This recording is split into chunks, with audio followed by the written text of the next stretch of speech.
Daniel Brooks stood in the rain-soaked parking lot, phone buzzing with a message from a woman he barely knew. A billionaire CEO trapped at a disastrous blind date, begging a low-level employee to rescue her. One choice? Ignore it and stay safe, or walk into a world that could destroy everything he'd built for his daughter. He chose wrong. Or maybe he chose right. Either way, nothing would ever be the same. If you're watching from somewhere in the world right now, hit that like button and drop your city in the comments. I want to see how far this story travels. Let's begin. The text came in at 9:47 p.m. on a Tuesday. Daniel Brooks was halfway through helping his daughter Mia with her math homework when his phone lit up on the kitchen table. He glanced at it, expecting a work email or a reminder about trash day. Instead, he saw a number he didn't recognize and a message that made no sense. Please, I need help. Table 12, Marchand's. Anyone but him. He stared at the screen. Wrong number, obviously.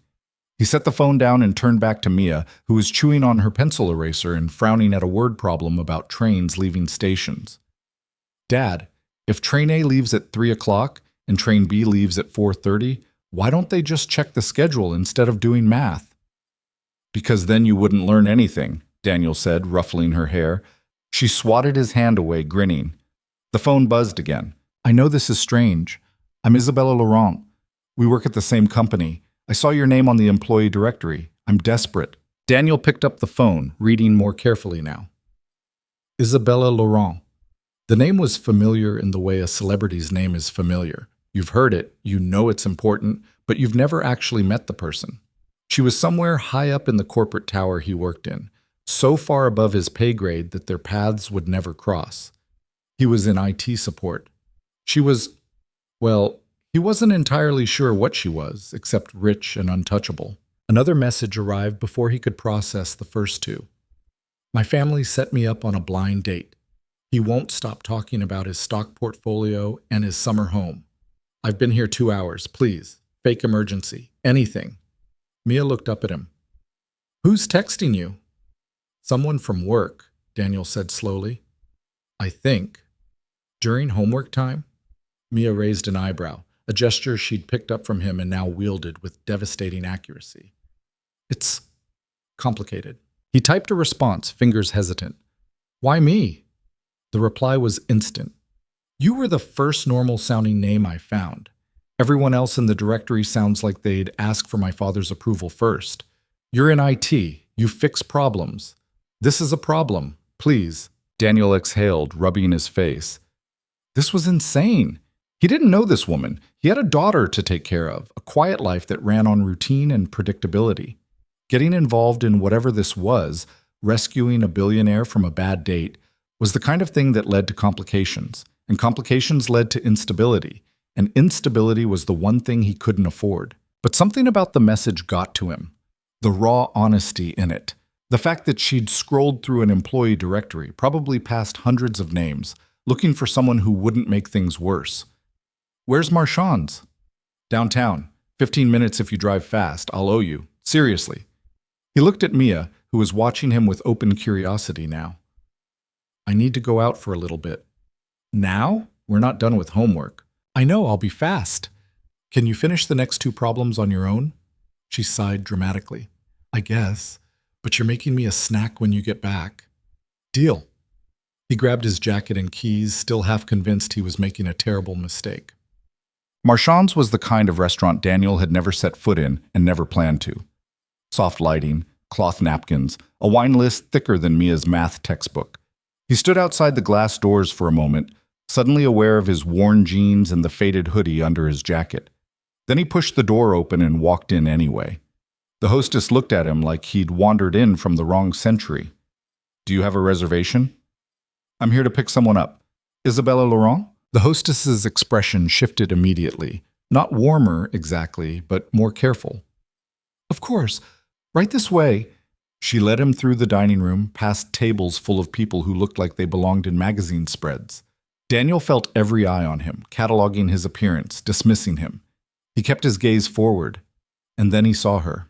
Isabella Laurent sat at a corner table, her posture perfect, her expression politely frozen.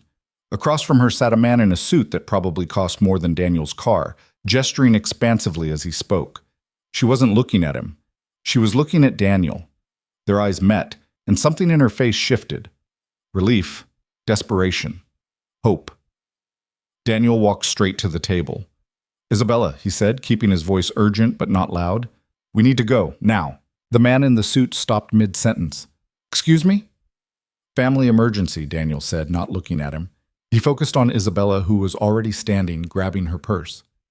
"What kind of emergency?" the man demanded. "The kind that's none of your business," Isabella said, her voice cool and final. She stepped around the table, moving toward Daniel without hesitation. "You can't just leave in the middle of—" "Watch me," she said, and walked out. Daniel followed her through the restaurant, aware of the stares, the whispers. The hostess tried to say something as they passed, but Isabella didn't slow down. She pushed through the doors and into the cool night air, and only then did she stop, turning to face him. "Thank you," she said, and her voice cracked just slightly. "I know that was weird. I'm sorry." "It's fine," Daniel said, though he wasn't sure it was. They stood there for a moment, two strangers in a restaurant parking lot, neither quite sure what to do next. "I'm Isabella," she said, extending a hand. "Daniel." He shook it. Her grip was firm, warmer than he expected. "I really do owe you," she said. "That was the third date my mother set up this month. She's convinced I'm going to die alone if I don't marry someone from the approved list." "Approved list? Rich, connected, boring as hell." She smiled, and it was the first real expression he'd seen on her face. "You're not on it." "I'm definitely not on it," Daniel agreed. She laughed, a short, surprise sound. "Can I buy you coffee? I mean, I know you probably need to get back to whatever I pulled you away from, but it's the least I can do." Daniel checked his phone. 5 messages from Mia, all variations of "Dad, where are you?" He should go home. This was already more interaction than he'd planned for the evening. "Coffee sounds good," he heard himself say. They ended up at a diner 2 blocks away, the kind of place with cracked vinyl booths and a laminated menu that hadn't changed since the 90s. Isabella looked completely out of place, sitting across from him in a dress that probably cost more than his rent, but she didn't seem to notice or care. "So," she said, wrapping her hands around a coffee mug. "You work in IT." "I fix computers when they break," Daniel said. "Sometimes I tell people to turn things off and on again. Revolutionary." "It works more often than you'd think," she smiled. "And you just dropped everything to rescue a stranger. You didn't seem like you had a lot of options." "I didn't," she admitted. "I thought about faking a heart attack, but that seemed extreme." "Probably would have worked, though." "True." She took a sip of coffee, studying him. "You have a kid." It wasn't a question. Daniel stiffened slightly. "How did you— You said family emergency without hesitating, and you keep checking your phone like someone's waiting for you." He relaxed, just a fraction. "Her name's Mia. She's 8. And her mom? Not in the picture." He said it flatly, the way he always did, discouraging follow-up questions. Isabella nodded, not pushing. "That must be hard." "We manage." They sat in silence for a moment. It wasn't uncomfortable, which surprised him. Usually when people found out he was a single dad, they either pitied him or asked intrusive questions. Isabella just drank her coffee and looked out the window. "What about you?" Daniel asked. "Billionaire CEO probably comes with its own set of problems." She laughed, but there was no humor in it.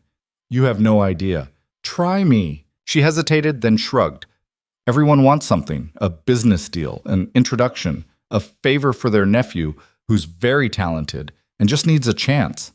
And my family, they have this vision of who I'm supposed to be, who I'm supposed to marry, what my life is supposed to look like. Tonight was just another attempt to fit me into that box." "Sounds exhausting." "It is." She looked at him directly, and he was struck by how tired she looked under the polished exterior. "You know what the worst part is? I go along with it. I sit through those dinners, I smile, I pretend to be interested, because it's easier than fighting. Until tonight." "Until tonight," she agreed. "I don't know what came over me. I just couldn't do it anymore. And then I saw your name in the directory and I thought, what's the worst that could happen? I could have ignored you." "But you didn't." Daniel's phone buzzed. Another message from Mia. If you're not home in 10 minutes, I'm eating all the ice cream.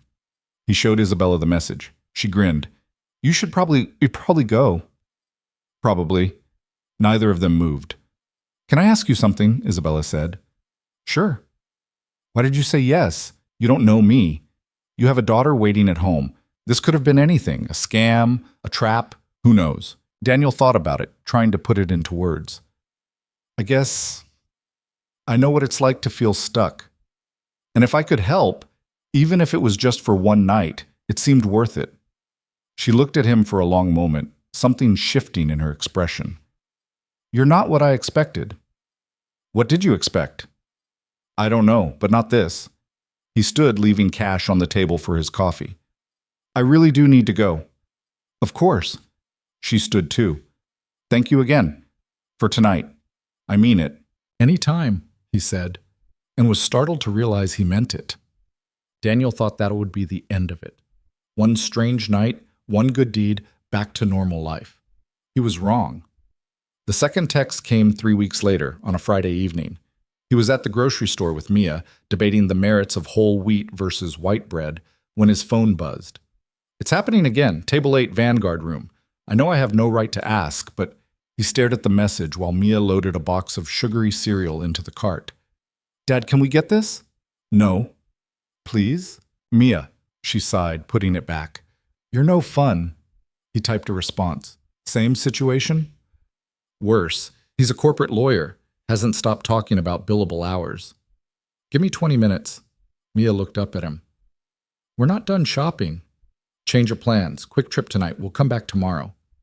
What kind of change of plans? The complicated kind. She rolled her eyes, a gesture she was perfecting. Fine, but you owe me pizza. Deal. The Vanguard room was even fancier than Marchand's, if that was possible. Daniel walked in wearing the same jeans and hoodie as last time, and the maitre d' looked physically pained. I'm here for Isabella Laurent. The maitre d's expression cleared immediately. Of course. This way.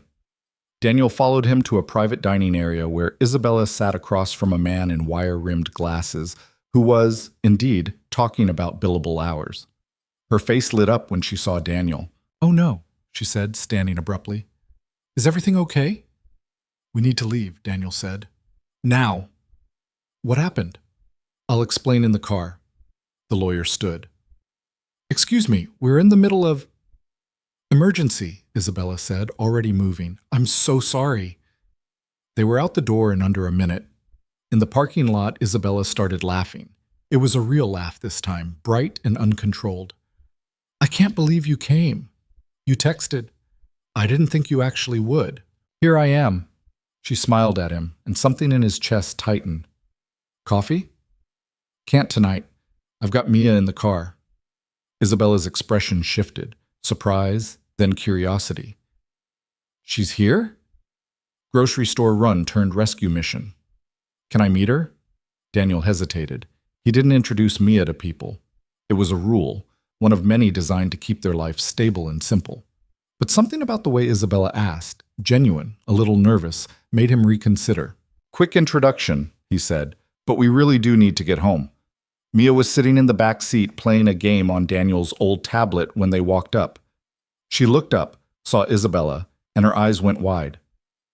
Whoa, you're really dressed up. Isabella laughed. I was at a fancy dinner. Was it good? The food was. The company was terrible. Mia grinned. Is that why my dad had to rescue you? Exactly. He does that sometimes, rescues people. Mia said it matter-of-factly, like it was a known characteristic.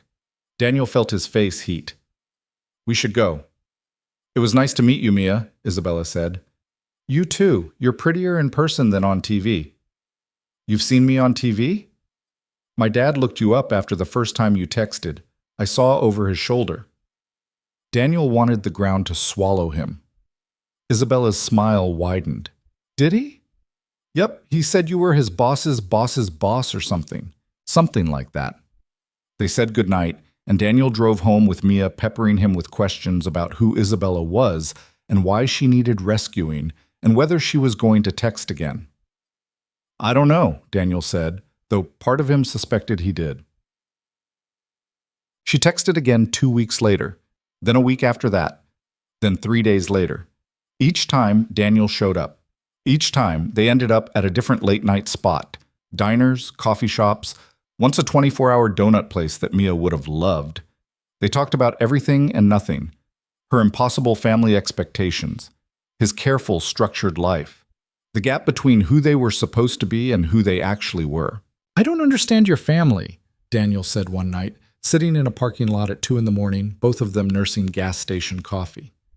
"You're successful, you're smart, you're running a company. Why do they care who you date?" "Because it's not about me," Isabella said. "It's about legacy, connections, maintaining status. I'm a piece on their chessboard, and they need me in the right position." "That's bleak." "It's reality." She paused. "Or it was. I don't know anymore." "What changed?" She looked at him. "You keep showing up." Something in the way she said it made his pulse quicken. He looked away, uncomfortable with the intensity. "It's not a big deal." "It is to me." Her voice was quiet.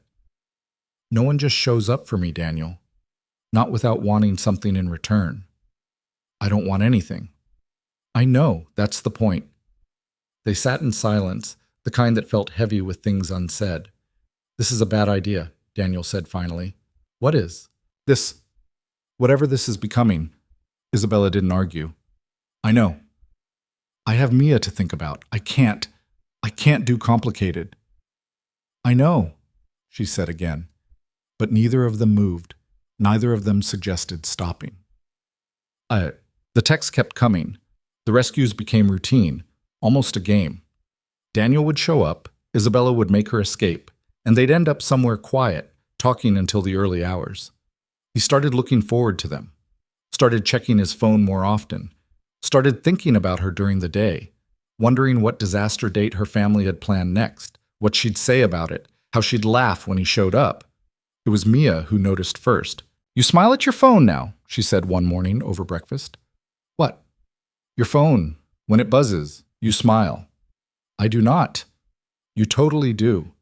"Is it the fancy lady?" Daniel set his coffee down carefully. "Her name is Isabella." "Is she your girlfriend?" "No." "Do you want her to be?" "Mia. Because it's okay if you do." "I liked her. She didn't talk to me like I was a baby." Daniel didn't know what to say to that. He'd spent 8 years building a life around Mia, making sure she had everything she needed, keeping her safe from anything that might disrupt their stability. The idea of adding someone else to that equation, someone from a completely different world, it felt irresponsible. But he couldn't stop thinking about Isabella. The way she talked about her life like it was a prison she'd built herself. The way she looked at him like he was the first real thing she'd encountered in years. His phone buzzed. Mia grinned.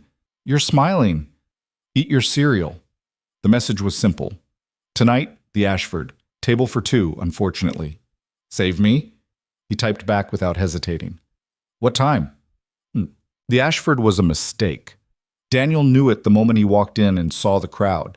Not just wealthy, but powerful. Politicians, executives, people who could end careers with a phone call. And there, in the center of it all, was Isabella, sitting next to a man who looked like he'd stepped out of a corporate recruitment poster. She saw Daniel immediately. Her expression flickered. Relief, yes, but something else too. Worry. Daniel approached the table anyway. "Isabella." "Daniel." She stood quickly. "I didn't think you'd—" "We need to talk," he said, keeping his voice low. The man at the table stood as well. "Excuse me, we're in the middle of a business dinner." "This is important," Daniel said. "I'm sure it can wait." "It can't." Isabella grabbed her purse. "I'm sorry, Richard. Family matter." "Family matter?" Richard's tone sharpened. "You don't have family here." "I do now," Isabella said, and walked away with Daniel. They made it to the parking lot before she stopped, turning to face him. "That was reckless. You texted me." "I know, but Richard is on the board. He's one of my father's closest allies. If he tells my father I walked out, then what? What's the worst that happens?" She stared at him. "You don't understand. My family, the company, my entire life. It's all connected. I can't just walk away from obligations." "Then why do you keep texting me?" The question hung between them. "Because," Isabella said finally, her voice breaking slightly. When I'm with you, I remember what it feels like to be a person instead of a portfolio. Daniel's chest tightened. Isabella, I know this is complicated. I know it doesn't make sense, but I can't stop. I don't want to stop. He should walk away. He should get in his car, go home to Mia, go back to his safe, predictable life. Instead, he took a step closer. This is a really bad idea, he said. I know. I have a daughter. I have responsibilities. I can't risk. I know. And you have a whole world that I don't fit into, that I'll never fit into. Daniel, she grabbed his hand. I know all of it, but I don't care. He looked down at their joined hands, then back up at her face, at the hope and fear and determination there. One more coffee, he said, and then we figure out what this is. She smiled, fragile and real. Deal. They ended up at the same diner as the first night, sitting in the same booth. But everything felt different now. The air between them was charged, weighted with possibility and danger in equal measure. Tell me about Mia, Isabella said. So he did. He told her about the day Mia was born, how small she'd been, how terrified he'd felt. About her mother leaving when Mia was 6 months old, just disappearing one day with a note that said she wasn't ready. About building a life around his daughter, every decision filtered through one question. Is this good for Mia? Isabella listened without interrupting, and when he finished, she said, You're a good father. I try. No, I mean it. You're a good father. That's rare. They talked until the diner staff started giving them pointed looks. Then they stood in the parking lot, neither wanting to leave. I should go, Daniel said. I know. This can't keep happening. I know. But it would. They both knew it would. Isabella reached up, touching his face gently. Thank you. For tonight. For all the nights. Then she walked to her car and Daniel stood there watching her go, feeling like he'd just made a decision that would change everything. He drove home in silence, his mind racing. When he got to the apartment, Mia was asleep on the couch, the TV still playing. He picked her up carefully, carried her to bed, pulled the blankets over her small form. She stirred, eyes opening slightly. Did you save her again? Yeah, Bug, I saved her. Good, Mia mumbled, already falling back asleep. She needs you. Daniel stood in the doorway of his daughter's room, watching her sleep, and wondered what the hell he was doing.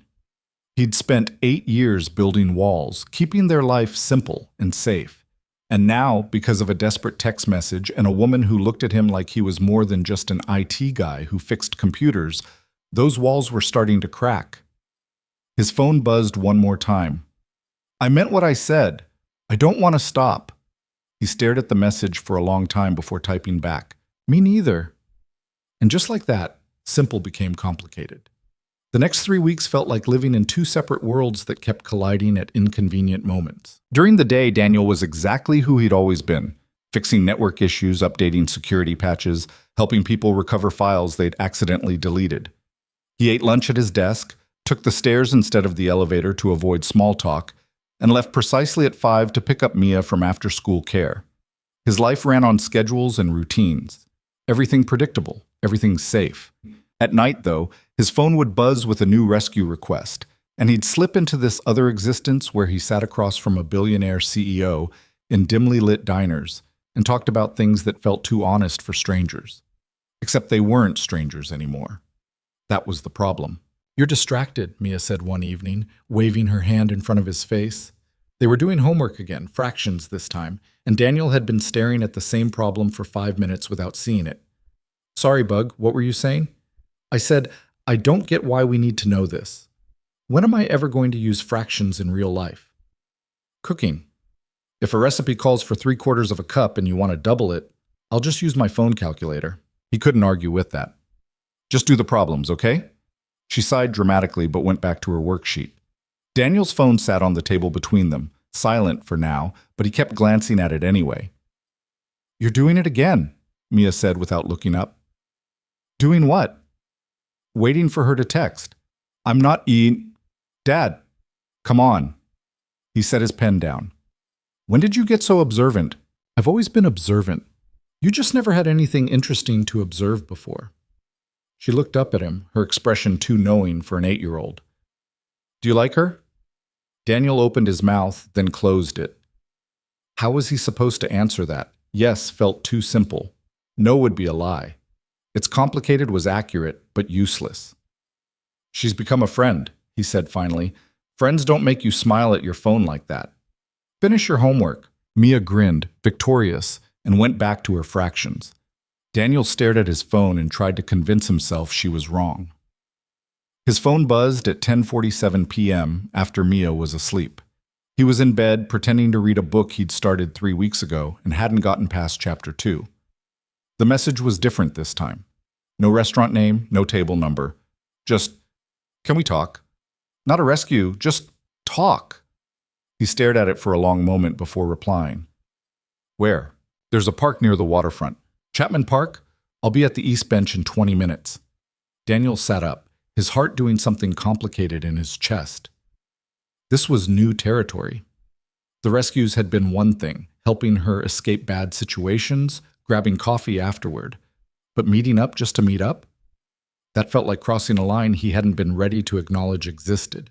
He got dressed anyway. Chapman Park was empty at this hour, just streetlights casting long shadows across the walking paths. Daniel found Isabella sitting on a bench overlooking the water, still in her work clothes, but with her jacket draped over her shoulders like she'd been there a while. Hey, he said, approaching carefully. She looked up, and even in the dim light he could see the exhaustion on her face. Hey, thanks for coming. You okay? Not really. She shifted over, making room for him on the bench. He sat, leaving a careful distance between them. I had a meeting with my father today. About the company, about my future, about expectations. The usual. And he has someone new he wants me to meet. Another approved candidate. He's flying in from Tokyo next month, specifically to have dinner with me. Daniel felt something tighten in his stomach. Are you going to go? I don't know. She pulled her jacket tighter around her shoulders. 3 months ago, I would have said yes automatically. That's what I do. I say yes. I show up. I play the part. But now? She turned to look at him directly. Now I keep thinking about how I'd rather be sitting in a parking lot drinking bad coffee with you than at some 5-star restaurant with another stranger who sees me as a business opportunity. The honesty of it hit him square in the chest. He didn't know what to say, so he said nothing. I'm being unfair to you, Isabella continued, her voice quieter now, dragging you into this mess. You have your own life, your daughter. You don't need my family drama. Maybe I don't need it, Daniel said carefully, but that doesn't mean I want you to stop texting. She smiled, sad and small. Why not? It would be easier. Easier isn't always better. They sat in silence for a while, watching the water. A light breeze came off the harbor, carrying the smell of salt and distant rain. Can I ask you something? Isabella said. Sure. Why did you become a single parent? I know her mother left, but you could have... I don't know, there are options. Why did you choose this? Daniel had been asked this before, usually by people who couldn't understand why he'd given up his 20s to raise a kid alone. He'd developed a stock answer over the years. She's my daughter. It's my responsibility. Simple, clean, conversation over. But sitting here with Isabella, he found himself telling the truth instead. I was terrified, he said. When her mom left, I was 24 years old, working part-time at a computer repair shop, living in a studio apartment with water damage and a radiator that only worked half the time. I had no idea how to take care of a baby. I called my mom crying more times than I can count. But you figured it out. Not right away. I screwed up constantly. Fed her the wrong formula and she was up all night screaming. Forgot to change her diaper often enough and she got a rash. Took her to the emergency room twice for things that turned out to be completely normal. I was a disaster. You don't seem like a disaster now. That's because I learned. I had to. There was no one else. He paused, remembering those early days, the exhaustion, the fear, the crushing weight of being solely responsible for keeping another human alive. But somewhere along the way, it stopped being about obligation and started being about love. She became my person, my reason for getting up in the morning, and I realized I didn't want to be anywhere else. Isabella was quiet for a moment. When she spoke, her voice was thick. That's beautiful. It's just the truth. No, I mean it. The idea that you chose her every single day, even when it was hard, that's love. She wiped at her eyes quickly. Sorry, I don't know why I'm getting emotional. It's okay. It's just, my parents never chose me like that. Everything was conditional. Good grades, right schools, appropriate friends, suitable career. Love is a reward for meeting expectations. Daniel felt anger flash through him, sudden and hot. That's not love. I know that now. Sitting here with you, I know that. But growing up, that was normal. That was just how things were. He wanted to reach for her hand, but didn't trust himself to. You deserved better. Maybe. Or maybe I'm just feeling sorry for myself. She straightened up, wiping her eyes again. Ignore me. I'm being dramatic. You're being honest. There's a difference. She looked at him, something shifting in her expression. You're really easy to talk to. You know that? So I've been told. I bet you have. She smiled, more genuine now. Does Mia know that you're here? She's asleep, and even if she wasn't, she's 8. She'd probably just tell me to be careful and not stay out too late. Isabella laughed. She sounds wise beyond her years. She has to be. It's just the two of us. Do you ever want more? A partner? Someone to share it with? The question caught him off guard. I used to think about it, early on when things were really hard, but dating as a single parent is complicated. Most people hear, I have a kid, and run. The ones who don't usually have expectations about what our life should look like that don't match reality. After a while, I stopped trying. That sounds lonely. Sometimes it is. He looked at her. What about you? Has there ever been anyone your family didn't pick? Once, in college. He was a music major, wanted to teach. My parents found out and threatened to cut me off financially if I didn't end it. So I did. Just like that? Just like that. I was 20 years old and terrified of losing everything. I chose security over love. She shook her head. I've regretted it ever since, not because I think he was the one or anything like that, but because I let them make that choice for me. And now? Now, I'm 30 years old and tired of letting other people run my life. She turned to face him fully. I know this is complicated. I know we're from completely different worlds, but I don't want to stop seeing you. Daniel's heart was pounding now. Isabella, let me finish. I don't know what this is or where it's going, maybe nowhere. Maybe it crashes and burns, but for the first time in years, I feel like myself when I'm with you. And I don't want to give that up just because it doesn't fit into the plan someone else made for my life. He should say no. He should explain all the reasons this was a bad idea, the difference in their positions at work, the impossibility of their situations, the risk to the stable life he'd built for Mia. He should be the responsible one. I don't want to stop either, he said instead. The relief on her face was immediate and overwhelming. Really? Really, but we need to be smart about this. My daughter comes first, always. And your family, your work, we can't just ignore all of that. I know. We'll figure it out. Will we? We'll try. It wasn't a plan. It barely qualified as an agreement, but sitting there on a park bench in the middle of the night with a woman who looked at him like he was the answer to a question she'd been asking herself for years, it felt like enough. They talked until almost 2 a.m. about everything and nothing. She told him about her first business deal, how she'd thrown up in the bathroom beforehand from nerves. He told her about Mia's obsession with dinosaurs when she was 4, how she'd insisted on being called Dr. Maya and corrected everyone's pronunciation of pteranodon. They laughed, and it felt easy in a way nothing else in Daniel's life had felt in a long time. When they finally stood to leave, Isabella pulled him into a hug. It surprised him, the lack of hesitation, the warmth of it. He hugged her back carefully, aware of how different this felt from the polite distance they'd maintained until now. Thank you, she said against his shoulder, for listening, for staying. Any time. She pulled back, looking up at him. For a moment he thought she might kiss him, and he didn't know what he'd do if she tried. But she just smiled and stepped away. Text me when you get home safe, she said. You too. He watched her walk to her car, something expensive and foreign that probably cost more than he made in 3 years, and drive away. Then he sat in his own beat-up sedan for 10 minutes, trying to process what had just happened. His phone buzzed. Home safe, sweet dreams.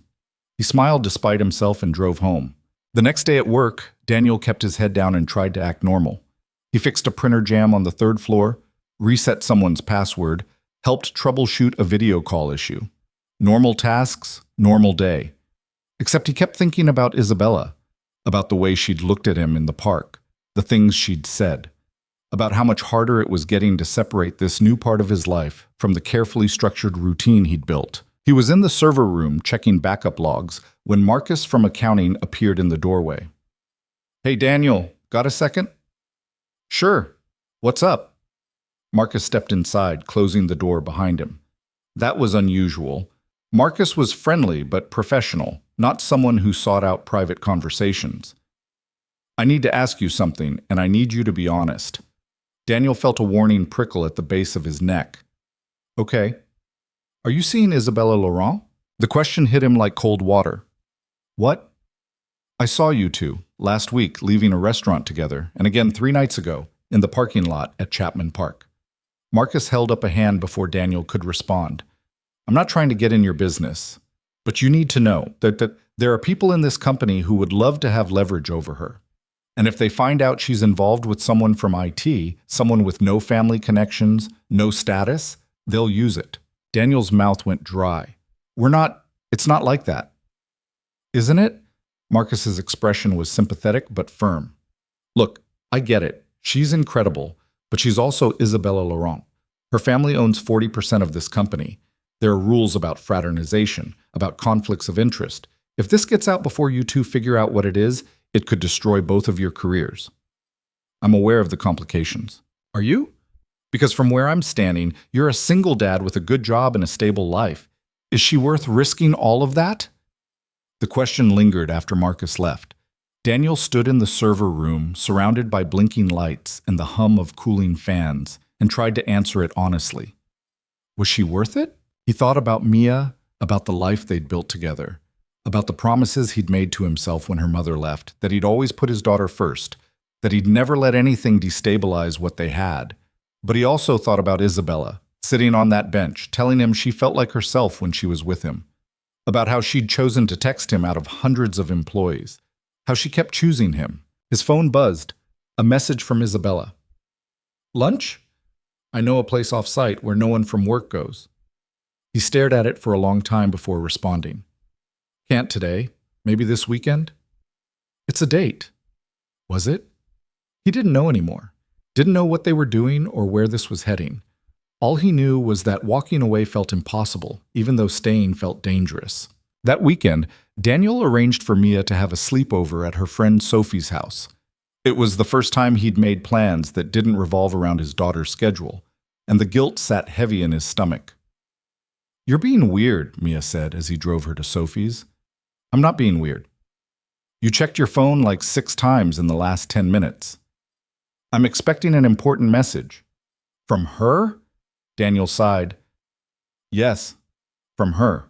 "Good. You should see her more. You're less grumpy when you do." "I'm not grumpy." "Dad, you're super grumpy, especially in the mornings. But lately you've been happy grumpy instead of regular grumpy." He glanced at her in the rearview mirror. "Happy grumpy?" "Yeah, like you're trying to be grumpy out of habit, but you're actually in a good mood underneath." She swung her legs, hitting the back of his seat rhythmically. "It's nice. I like it." His chest felt tight. "You're okay with this? With me spending time with Isabella?" "Why wouldn't I be?" "Because it's different. Because things might change." Mia shrugged. "Things change anyway. Sophie's parents got divorced last year, and she said it was sad, but now she has 2 bedrooms and 2 birthday parties. Change isn't always bad." "When did you get so smart?" "I've always been smart. You just don't notice because you're busy being grumpy."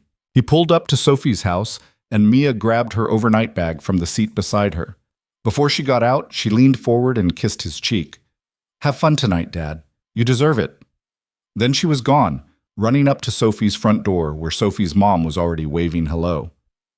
Daniel sat in the car for a moment, feeling like his 8-year-old daughter had just given him permission he didn't know he needed. He met Isabella at a small Italian place an hour outside the city, far enough that they wouldn't run into anyone from work. She was already there when he arrived, sitting at a corner table in jeans and a sweater, instead of her usual designer business clothes.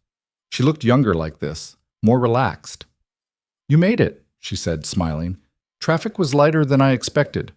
Did you eat? I ordered calamari." "I'm starving, actually." They fell into easy conversation, the kind they'd developed over weeks of late-night talks. But there was something different tonight, a awareness between them that hadn't been there before. Or maybe it had been there all along, and they were finally acknowledging it.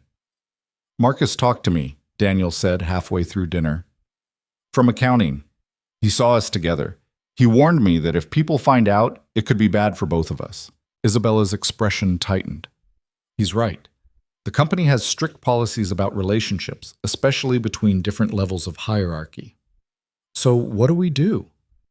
"I don't know. Keep it quiet? Figure out what this is before we have to explain it to anyone else? And if we can't keep it quiet?" She reached across the table, taking his hand. The gesture was simple, but felt monumental. "Then we deal with it, together. You make it sound easy." "It's not easy. Nothing about this is easy. But I'm tired of living my life according to other people's rules." She squeezed his hand. "Aren't you?" He was. He'd spent 8 years playing it safe, following the rules, building walls. And he was exhausted. "What do you want?" he asked. "From this. From us." Isabella was quiet for a moment, considering. "I want to keep seeing you. I want to have dinner like this without worrying about who might see us. I want to get to know Mia better, if you'll let me. And I want to figure out if this feeling I have when I'm with you is real or just me being desperate to escape my life. That's honest." "I'm trying to be." She smiled, a little uncertain. "What do you want?" Daniel thought about it, really thought about it. "I want to believe that this could work, that we're not just setting ourselves up for disaster. And I want—" He stopped, surprised by his own honesty. "I want to kiss you. I've wanted to kiss you for weeks." Her eyes widened slightly. "Then why haven't you?"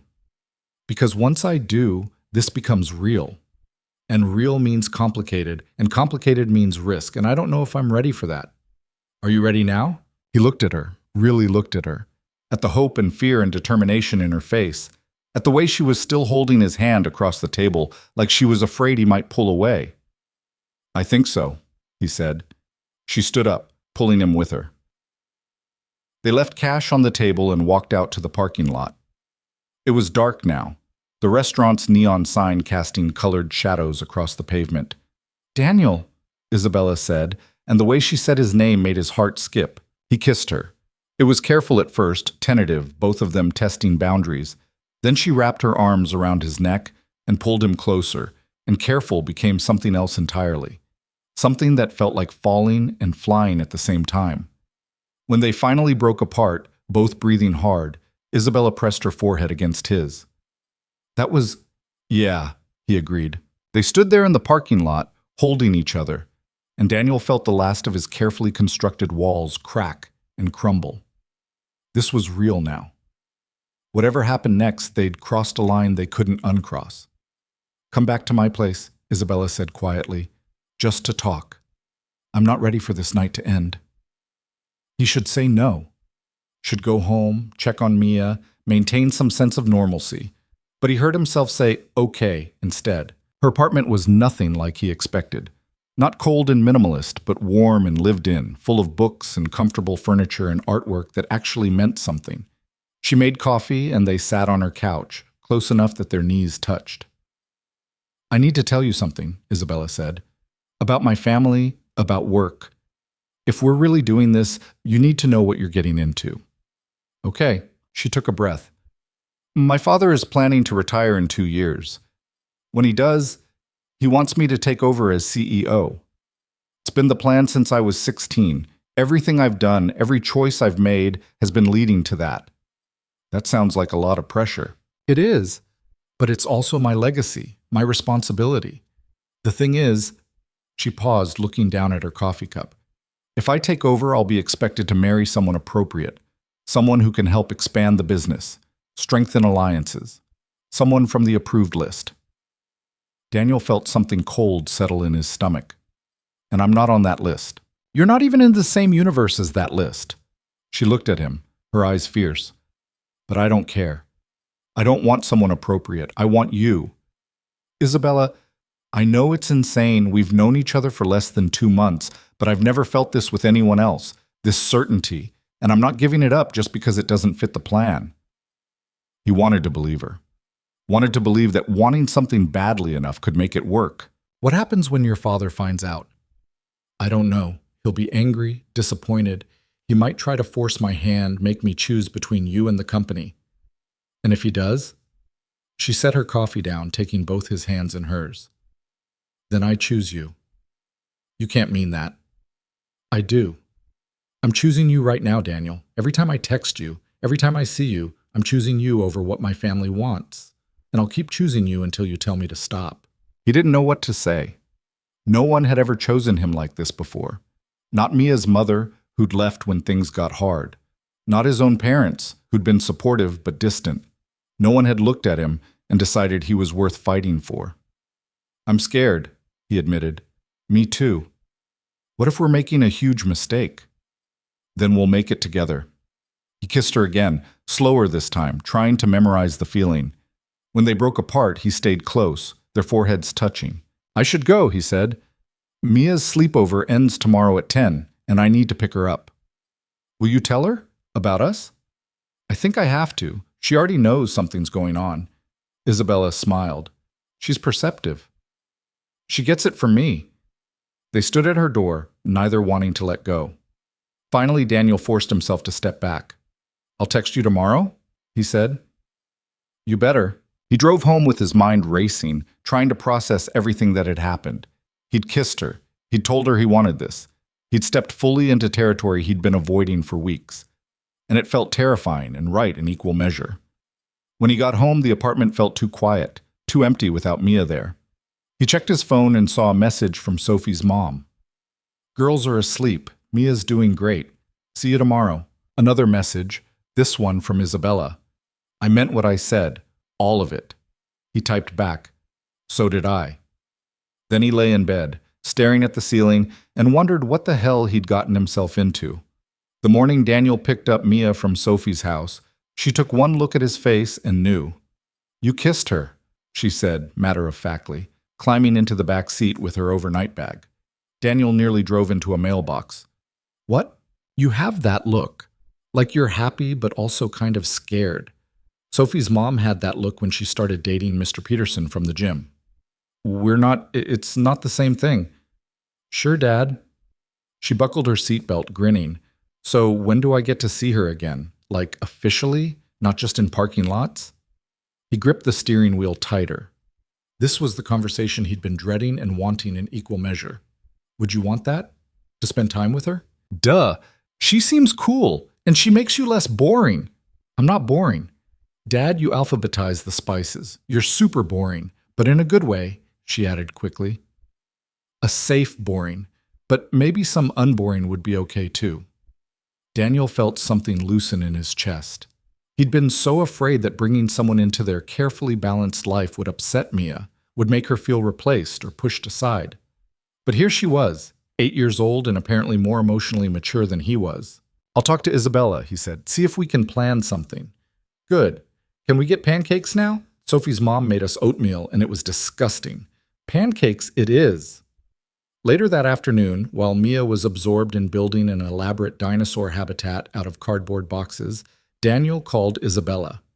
Hey, she answered, and he could hear the smile in her voice. How was the sleepover pickup? Mia knows about us. Well, about the kissing part. She's apparently very perceptive about these things. How did she take it? She asked when she could see you again, officially. There was a pause. Really? Really. I think she's been waiting for me to do something like this for years. According to her, I'm safe boring, and she's ready for some unboring. Isabella laughed, the sound warm and genuine. Safe boring. I like that.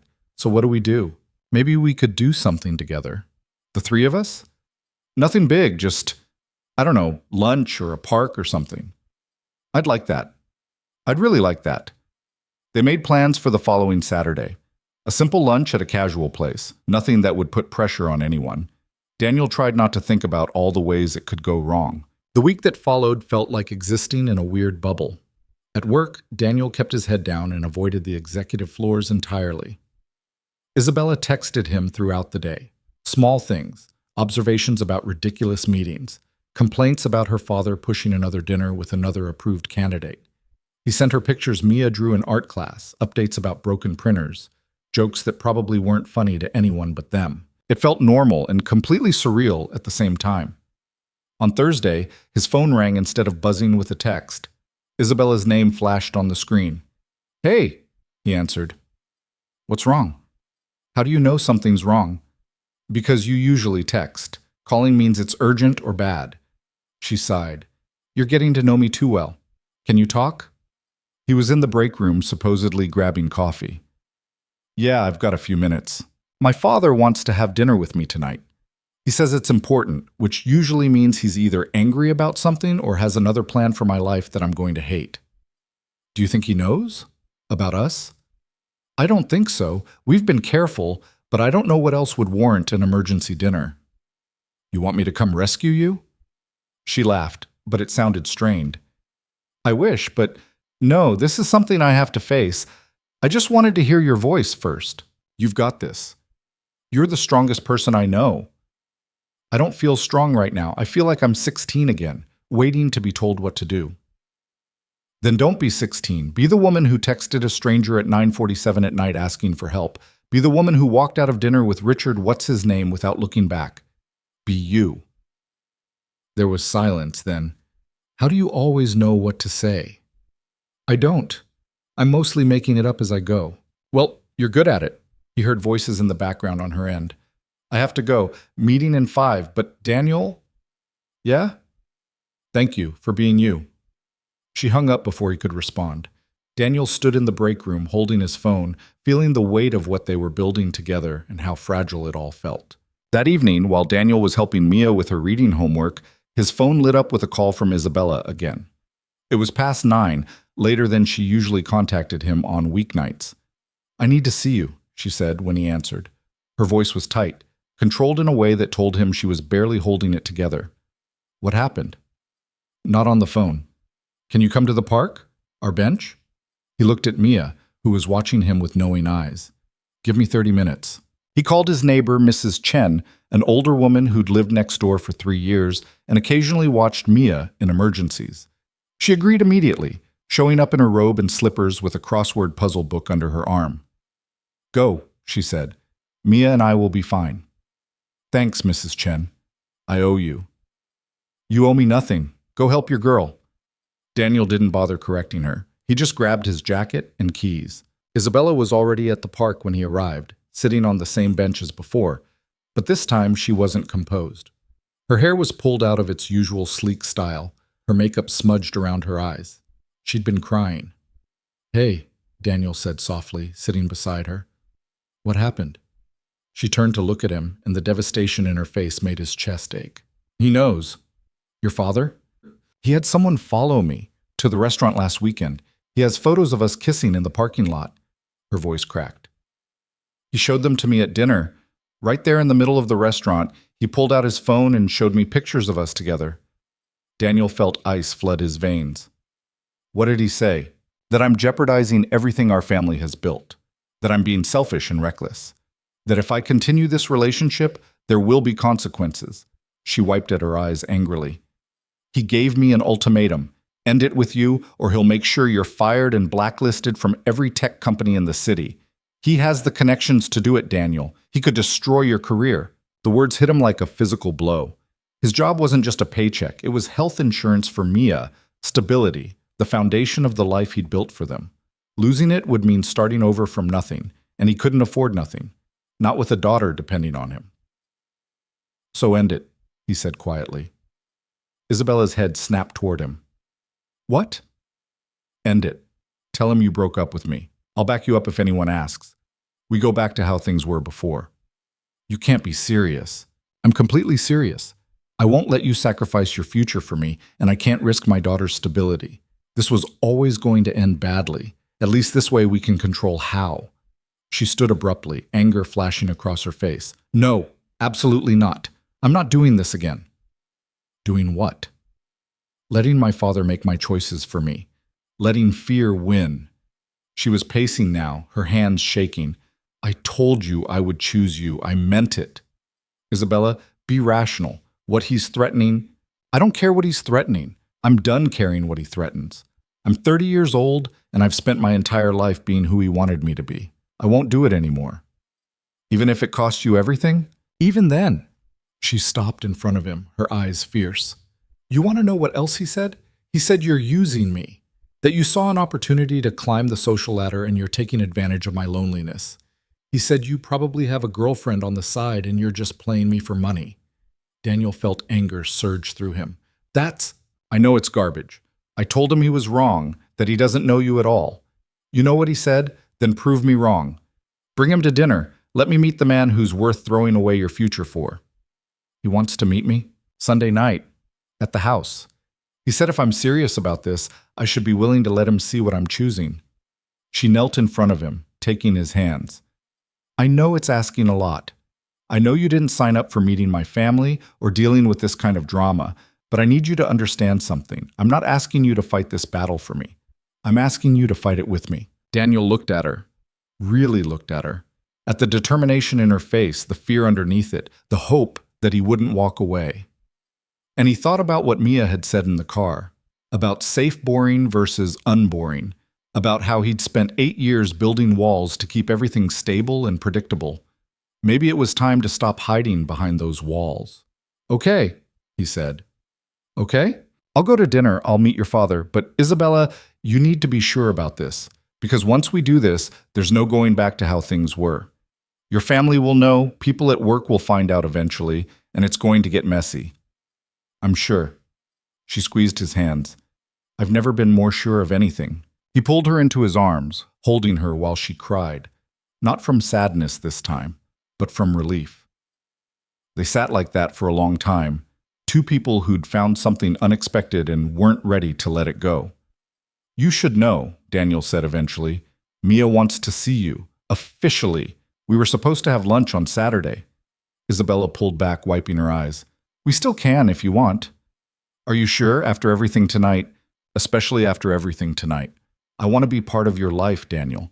The real parts, not just the late-night rescues and secret meetings. I want to know your daughter. I want to be someone you don't have to hide. She's going to ask you a million questions. Good. I'll ask her a million back. They stayed at the park for another hour, talking through logistics and fears and what Sunday dinner might look like. When Daniel finally drove home, it was past midnight. Mrs. Chen was asleep on his couch, the crossword puzzle finished on the coffee table. He woke her gently and walked her next door, thanking her profusely. She must be special, Mrs. Chen said at her doorway. This girl of yours. She is. Good. You deserve special.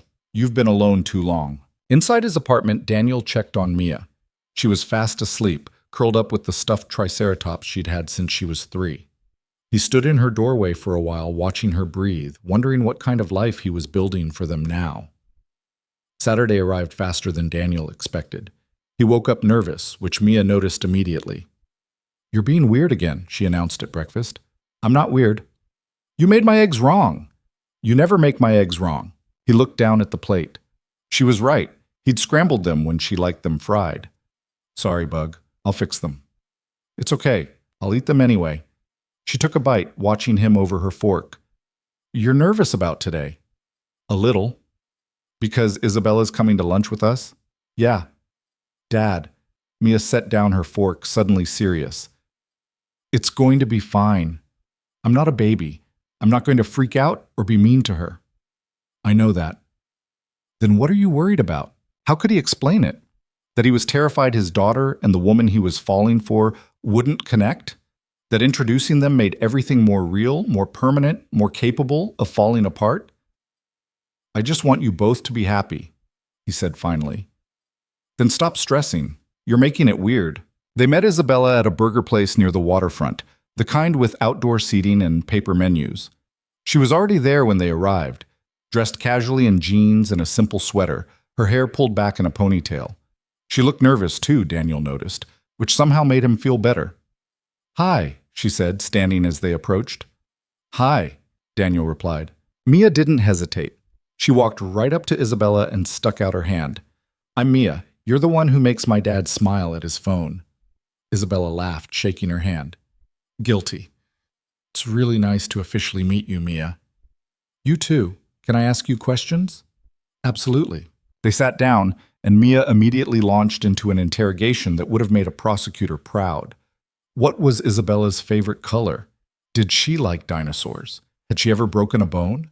What was the biggest thing she'd ever bought? Did she know how to ride a bike? Isabella answered every question with complete sincerity, not talking down to Mia or treating her questions like they were childish. When Mia asked if she was rich, Isabella said yes. When Mia asked if that made her happy, Isabella said no, not by itself. What makes you happy then? Mia asked. Isabella glanced at Daniel, then back at Mia. Right now? Sitting here with you and your dad, that makes me happy. Good answer, Mia said, satisfied. They ordered burgers, and the conversation flowed more easily than Daniel had dared to hope. Isabella told stories about disastrous business meetings.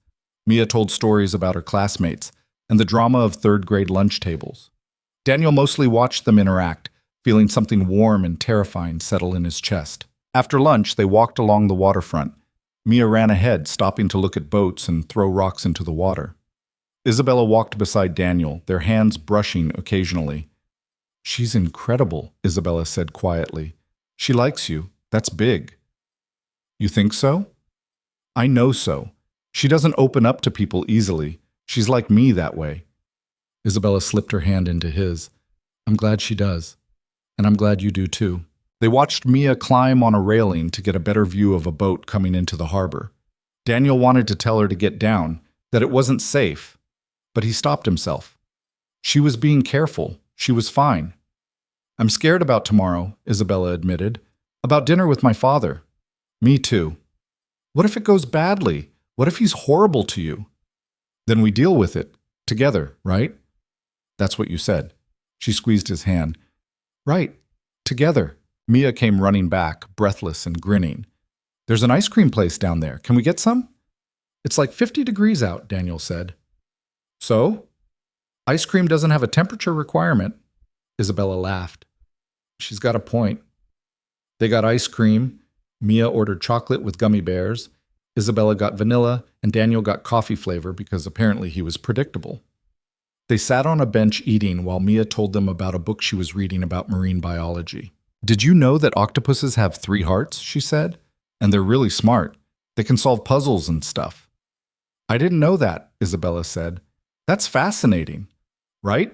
I want to be a marine biologist when I grow up, or a paleontologist. I haven't decided yet. You've got time to figure it out. That's what Dad says, but I like having a plan. Daniel smiled. Also, like me. You're basically the same person, Isabella said.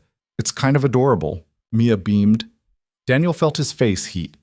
When it was time to go, Mia hugged Isabella goodbye without any prompting. Thanks for lunch, and for being nice to my dad. He needs people to be nice to him. Thank you for giving me a chance, Isabella said. That means a lot. In the car on the way home, Mia was quiet for a while before saying, I like her, Dad. Like, really like her. Yeah? Yeah, she doesn't treat me like I'm stupid, and she makes you happy. Those are the important things. What about you? Does she make you happy? Mia thought about it. I think she could, if she sticks around. She's planning to. Good. Because I was starting to think you were going to be alone forever. I wasn't alone. I had you. You know what I mean. Alone, like romantically alone. When did you learn the word romantically? Sophie taught me. She watches a lot of movies with her mom. Daniel shook his head, smiling despite himself. Well, thanks, Sophie, for me. That night, after Mia was asleep, Isabella called. Today was perfect, she said. Mia is amazing. You did such a good job with her. She did most of it herself. I just tried not to screw up too badly. You're a good dad, Daniel. Like, genuinely good. She knows she's loved. I hope so. She does. I could see it in everything. How she talks to you, how comfortable she is, how happy. You gave her that. He didn't know what to say. Compliments about his parenting always made him uncomfortable, mostly because he spent so much time second-guessing every decision. Thank you for today, he said instead. for being so patient with her questions. Are you kidding? I loved it. She's honest in a way adults never are. It was refreshing. She asked if you were rich, and I told her the truth. I am. But money doesn't fix loneliness or make family dinners less awful or give you someone who shows up when you ask. You have that now. I do. Her voice softened. I'm nervous about tomorrow, about you meeting my father. We'll get through it. What if he's cruel? He can be when he wants to make a point. Then I'll handle it. I've dealt with difficult people before. Not like him. Maybe not. But I'm not going to let him intimidate me into walking away from you. There was a pause. You could, though. Walk away. And I wouldn't blame you. This is a lot to take on. My family, the complications, all of it. Isabella, I'm serious. I dragged you into this mess. You have every right to... I'm not walking away. Stop trying to give me an out. I'm not trying to...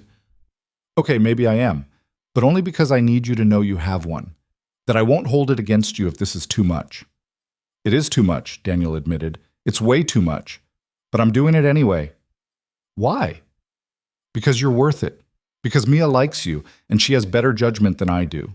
And because for the first time in 8 years, I feel like I'm living instead of just surviving. He heard her breath catch. Daniel, I'll see you tomorrow. Text me the address and time. 6:30. And dress nice. He'll judge you for everything, including your clothes. I'll do my best. After they hung up, Daniel went to his closet and stared at his options. He owned exactly 2 button-down shirts, both from the discount rack at a department store. 1 pair of dress pants that still fit. Shoes that were supposed to be for interviews but mostly collected dust.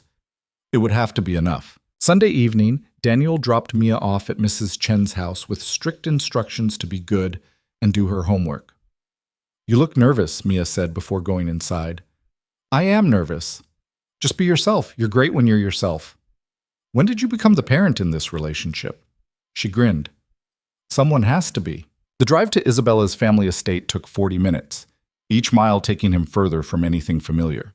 The houses got bigger, the lawns more manicured, the gates more imposing. When he finally pulled up to the address Isabella had sent, he sat in his car for a full minute, staring. It wasn't a house. It was a compound. Stone walls, iron gates, a driveway that curved through landscaped gardens. This was the world Isabella came from, the life she'd been born into. And he was a single dad in a 10-year-old sedan wearing discount clothes, about to have dinner with people who probably spent more on wine than he made in a month. His phone buzzed. Isabella. You here? I'm watching from the window. You can do this. He took a deep breath and got out of the car. Isabella met him at the door, and the relief on her face was immediate. She was dressed formally, her hair perfect, her makeup flawless. But when she grabbed his hand, he felt her trembling. Thank you for coming, she whispered. Wouldn't miss it. She led him through a foyer that looked like it belonged in a museum, down a hallway lined with what were probably actual original paintings, and into a dining room that could have seated 30 people. Currently, it seated 2, a man and a woman, both dressed like they were about to attend a state dinner. Isabella's father was exactly what Daniel expected. Tall, imposing, with silver hair and a face that gave nothing away. Her mother was elegant and cold, jewelry that probably cost more than Daniel's car glinting at her throat and wrists. Father, Mother, Isabella said, her voice steady. This is Daniel Brooks. Her father stood, extending a hand. His grip was firm, calculated to intimidate. Mr. Brooks, please sit. Daniel sat. Isabella sat beside him, close enough that their knees touched under the table. So, her father said, settling back into his chair, you're the young man who's been occupying my daughter's time. Yes, sir. Tell me about yourself. Isabella says you work in IT at the company? I do. I handle network infrastructure and technical support. A tech support specialist. He said it like he was identifying a species of insect. And before that? Before that, I worked at a computer repair shop while finishing my degree. Which university? State University. I did it part-time while raising my daughter. Her mother spoke for the first time. You have a child? Yes, ma'am. Her name is Mia. She's 8. And the mother? Not in the picture. Silence fell like a hammer. Isabella's hand found his under the table, squeezing tightly. Her father leaned forward. Let me be direct, Mr. Brooks. My daughter is set to inherit a multi-billion-dollar company. She has responsibilities, expectations, a legacy to uphold. What exactly do you bring to this equation besides complications? Daniel felt anger flash through him, hot and immediate, but he kept his voice level. Honestly? Not much by your standards. I don't have money or connections or a family name. I'm just a guy trying to do right by his kid and build a decent life. Then why are you here? Because your daughter asked me to be. Because she deserves someone who sees her as a person, not a business asset. And because I care about her enough to sit through this dinner even though we both know you've already decided I'm not good enough. Her mother gasped. Isabella's grip on his hand tightened almost painfully. Her father's expression didn't change. You're right. I have decided that. You're not suitable for my daughter. You have nothing to offer her, and this relationship is a distraction she can't afford. With respect, sir, that's not your decision to make. Isn't it? I could have you fired tomorrow, blacklisted, make it impossible for you to find work in this industry. Don't think I won't do it to protect my daughter's future. Isabella stood abruptly. Stop it, both of you. Her father looked at her, genuine surprise crossing his face for the first time. Isabella's mother set down her wine glass with a soft clink. Sit down, Isabella, her father said. No, I'm done sitting quietly while you treat people like they're beneath us. Daniel came here as a courtesy to me, and you're acting like he's on trial. He is on trial. You're my daughter. Anyone who wants to be part of your life has to prove they're worthy. Worthy according to what metric? Money? Status? The right last name? Her voice was shaking now, but she didn't back down. You want to know what Daniel brings to the equation? He shows up. When I needed help, when I was drowning in expectations and fake smiles and men who only saw my bank account, he showed up. No agenda, no conditions, just because I asked. That's the bare minimum of human decency, her father said dismissively. You'd be surprised how rare it is in our world. Isabella looked at her mother, who hadn't said anything since the revelation about Mia. You taught me to be strategic, to think long-term, to never make decisions based on emotion. Well, this is strategic. Daniel makes me better. He makes me want to be better. That's worth more than any business merger or social alliance. Her mother finally spoke, her voice cool and measured. And his daughter? You've thought about what it means to take on someone else's child. I've met her. She's smart and funny and kind. Yes, I've thought about it. You're 30 years old with no experience raising children. You work 80-hour weeks. How exactly do you plan to... I'll figure it out. People do it every day. Her father stood, his chair scraping against the floor. This is exactly what I was afraid of. You're thinking with your heart instead of your head. In 6 months, when the novelty wears off and you realize how incompatible your lives are, you'll have wasted time you can't get back. Daniel had been quiet through this exchange, but now he stood as well. You're right that we're from different worlds. You're right that this is complicated. But you're wrong about one thing. I'm not going anywhere in 6 months. I don't do casual, especially not with my daughter involved. So if this doesn't work out, it won't be because I gave up. Her father's eyes narrowed. Bold words. Let's see if you can back them up when the real pressure starts. What real pressure? The board meeting next month. There's already gossip about Isabella being seen with someone inappropriate.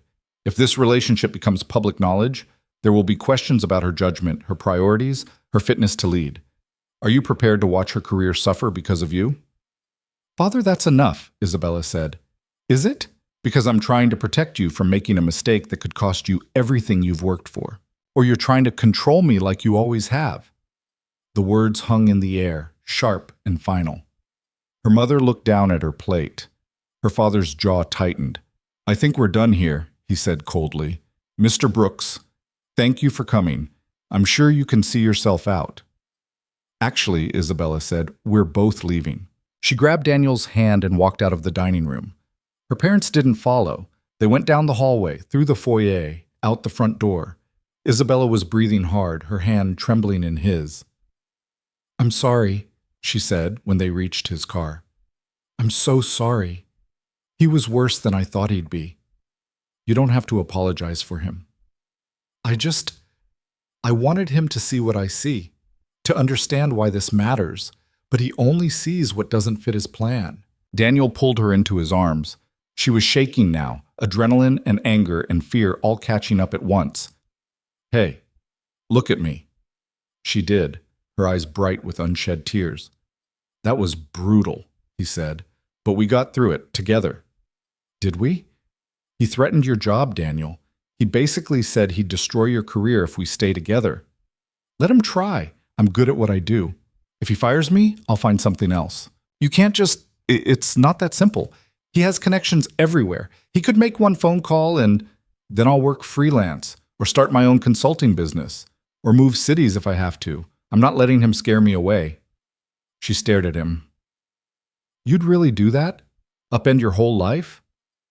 "I'd do a lot of things for you. Apparently that includes having dinner with people who think I'm not good enough to breathe the same air as their daughter." Despite everything, she laughed. It was watery and a little broken, but it was real. "You were amazing in there, standing up to him like that." "I was terrified." "You didn't show it. Years of practice. When you're a single parent, you get good at pretending you have everything under control, even when you're falling apart inside."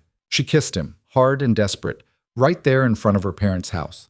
When she pulled back, she said, "I meant what I said in there. You make me want to be better." "You're already pretty great." "I'm a mess. I'm 30 years old and I still let my father intimidate me. I run a company, but I can't run my own life." "That's not true.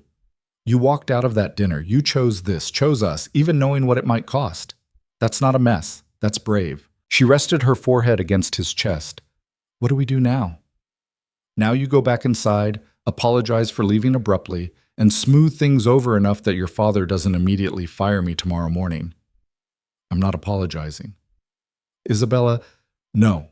I'm done apologizing for wanting something that makes me happy. If he fires you, we'll deal with it, but I'm not going back in there and pretending I was wrong." Daniel wanted to argue, to point out all the practical reasons why making peace was the smart move. But looking at her face, at the determination there, he realized she needed this, needed to draw a line and stand behind it. "Okay," he said. "No apologies." "Thank you."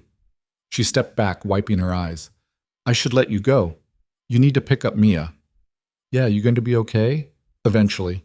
Right now I'm going to go home, drink an entire bottle of wine, and question all my life choices."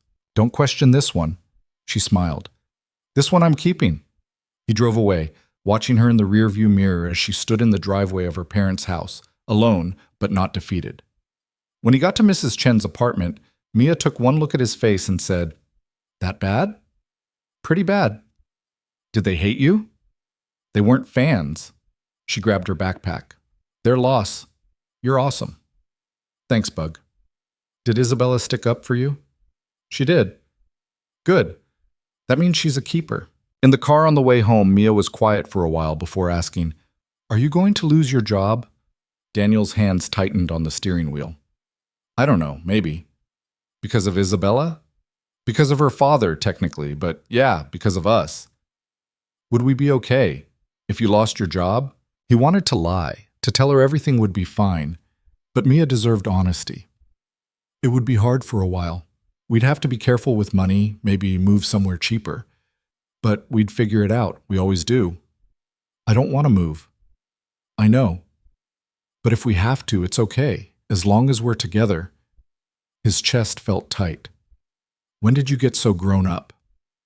"I've always been grown up. You just don't notice because you're busy being dad worried all the time." That night, after Mia was asleep, Daniel sat at his kitchen table with his laptop and started updating his resume, just in case. He'd been at the company for 6 years, had good performance reviews, solid technical skills. But how much would that matter if Isabella's father made a few strategic phone calls? His phone buzzed. A text from Isabella. "Are you awake?" "Yeah, I can't sleep." "Me neither. Keep thinking about dinner." "Stop thinking about dinner. It's over." "My father called. After you left." Daniel's stomach dropped. "And?" "He said I have until the board meeting to end things with you. If I don't, he's going to force a vote on my position in the company. He has enough allies on the board to make it happen." Daniel stared at the message, reading it 3 times. He'd really do that? Force you out of your own family's company? He would. He thinks he's protecting the company's future. In his mind, I'm the problem that needs to be solved. "Isabella, if that's what it takes, Don't. Don't you dare tell me to walk away. I was going to say if that's what it takes to make him back down, we can pretend to break up until after the board meeting. Buy some time, figure out a better strategy. No, I'm not hiding anymore. I'm not pretending. I'm tired of living my life in the shadows of what other people want. Even if it costs you the company? There was a long pause. I don't know. I built that company into what it is. I've given everything to it. The idea of losing it because I fell in love with the wrong person. She stopped. The message thread went quiet. Daniel's heart was pounding. She'd said love. She hadn't meant to, probably. It had just slipped out in the middle of her frustration. But she'd said it. A new message appeared. Sorry, I didn't mean to say that. It's too soon and too much, and it's okay. It's not okay. We've barely been together for 2 months. I'm not expecting you to. I don't want you to feel pressured to, Isabella, stop. I'm just saying you don't have to respond or say anything back. I know this is moving fast, and I love you too. The typing indicator appeared and disappeared 3 times before her response came through. You do? Yeah, I do. Probably have for a while now. I was just too scared to admit it. Why scared? Because loving someone means they can hurt you. And I've been hurt before. So has Mia. I didn't want to risk that again. And now? Now I'm still scared. But I'm more scared of not having you in my life than I am of getting hurt. His phone rang. He answered immediately. Hi, Isabella said, her voice thick with emotion. Hi. I can't believe you just said that over text. You said it first. I didn't mean to. It just came out. I'm glad it did. There was silence on the line, the comfortable kind that felt like being in the same room together. Finally, Isabella said, What do we do now? About my father, about the board meeting, about all of it. We do what we've been doing. We show up for each other. We figure it out one day at a time. That's not much of a plan. No, but it's honest. And right now, that feels like enough. They stayed on the phone for another hour, talking about nothing important until they were both finally tired enough to sleep. The next morning at work, Daniel waited for the other shoe to drop, for security to show up at his desk, for HR to call him in for a meeting, for some sign that Isabella's father had made good on his threats. But the day passed normally, and the next day, and the day after that. On Thursday, Marcus from accounting stopped by his desk again. Still seeing her? He asked quietly. Yeah. You know people are talking, right? About her leaving that dinner with you, about arguments with her father. Let them talk. Daniel, I'm trying to help you here. The board meeting is in 3 weeks. If you two are still together when that happens, then we'll deal with it. Marcus shook his head. You're either very brave or very stupid. Probably a little of both. That weekend, Isabella came over to Daniel's apartment for the first time. Mia had been asking when she could see her again, and Daniel figured it was time to stop keeping his 2 worlds separate. The apartment was small and definitely not designed to impress billionaire CEOs. The furniture was secondhand, the carpet was stained in a few places, and the kitchen was barely big enough for 2 people. But it was clean and warm and full of Mia's artwork on the walls. This is perfect, Isabella said, looking around. You don't have to lie. I'm not lying. It feels like a home. My place feels like a hotel suite. Beautiful, but empty. Mia showed Isabella her room, pointing out every toy and explaining the elaborate organization system she'd developed for her stuffed animals. Isabella listened with complete attention, asking questions and genuinely seeming interested. And this is my favorite, Mia said, holding up the worn Triceratops. Dad got her for me when I was 3. Her name is Trixie. She looks well loved, Isabella said. She's been on every adventure with me. Mia looked at Isabella seriously. Do you have any stuffed animals? Not anymore. I used to have a stuffed rabbit when I was little, but I don't know what happened to it. That's sad. Everyone should have at least one stuffed animal. Later, while Mia was distracted with a movie, Daniel and Isabella sat in the kitchen drinking coffee. She's wonderful, Isabella said. You're raising an incredible kid. She makes it easy, most of the time. I don't think it's ever easy, but you make it look natural. It's not. I'm constantly worried I'm screwing something up, making the wrong choice, missing something important, not being enough. Isabella reached across the small table and took his hand. You're more than enough. She knows that. I hope so. I know so. The way she looks at you, the way she talks about you, she feels safe. That's everything. They sat in comfortable silence for a moment before Isabella said, I've been thinking about what happens after the board meeting if my father follows through on his threat. And? I could fight it, get lawyers involved, make it messy, or I could walk away, start something new. Neither option is great. What do you want to do? Honestly, I want to keep the company. I built it into what it is today, but not if it means losing you. That's not a choice you should have to make. But it is. My father made sure of that. Daniel squeezed her hand. Whatever you decide, I'm with you. If you fight, I'll be right there. If you walk away, we'll figure out what comes next together. You make it sound simple. It's not simple, but the choice is you, me, Mia, that's what matters. Everything else we can work around. Mia appeared in the doorway. Are you guys being mushy again? We're having a conversation, Daniel said. A mushy conversation, I can tell. She climbed into Isabella's lap without hesitation. Can you stay for dinner? Dad's making spaghetti and he always makes too much. Isabella looked at Daniel, questioning. He nodded. I'd love to, she said. They ate dinner at the small kitchen table that barely fit 3 people. Mia dominated the conversation, telling stories about school and her friends and a science project about volcanoes. Isabella listened and asked questions and laughed at all the right moments. Watching them together, Daniel felt something shift. This wasn't 2 separate parts of his life anymore.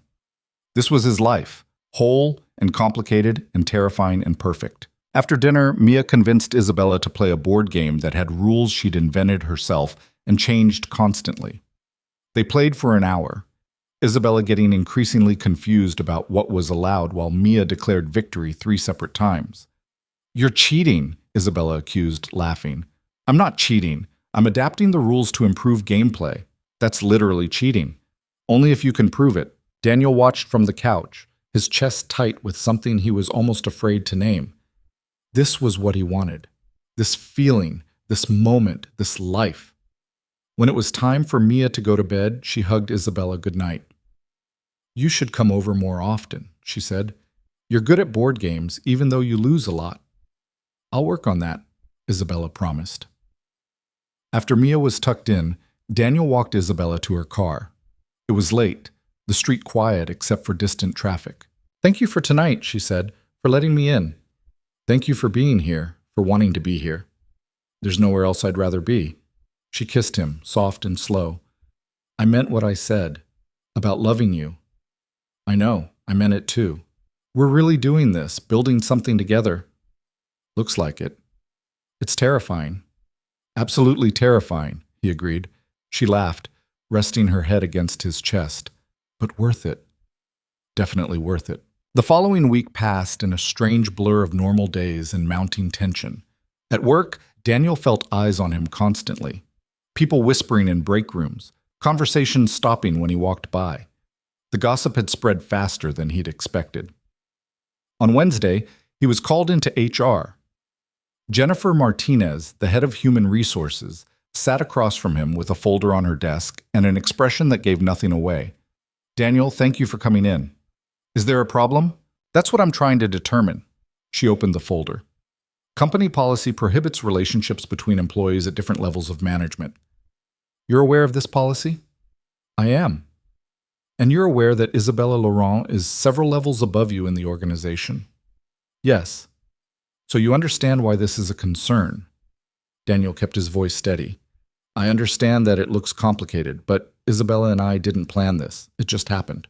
Things like this don't just happen, Daniel. There are choices involved. You're right, and we chose each other. Jennifer sighed, closing the folder. Look, off the record, I get it. You seem like a decent guy, and everyone knows Isabella works too hard and deserves some happiness. But on the record, this is a mess. The board is aware of the situation. There are questions about conflicts of interest, about favoritism, about what happens if the relationship ends badly. What are you asking me to do?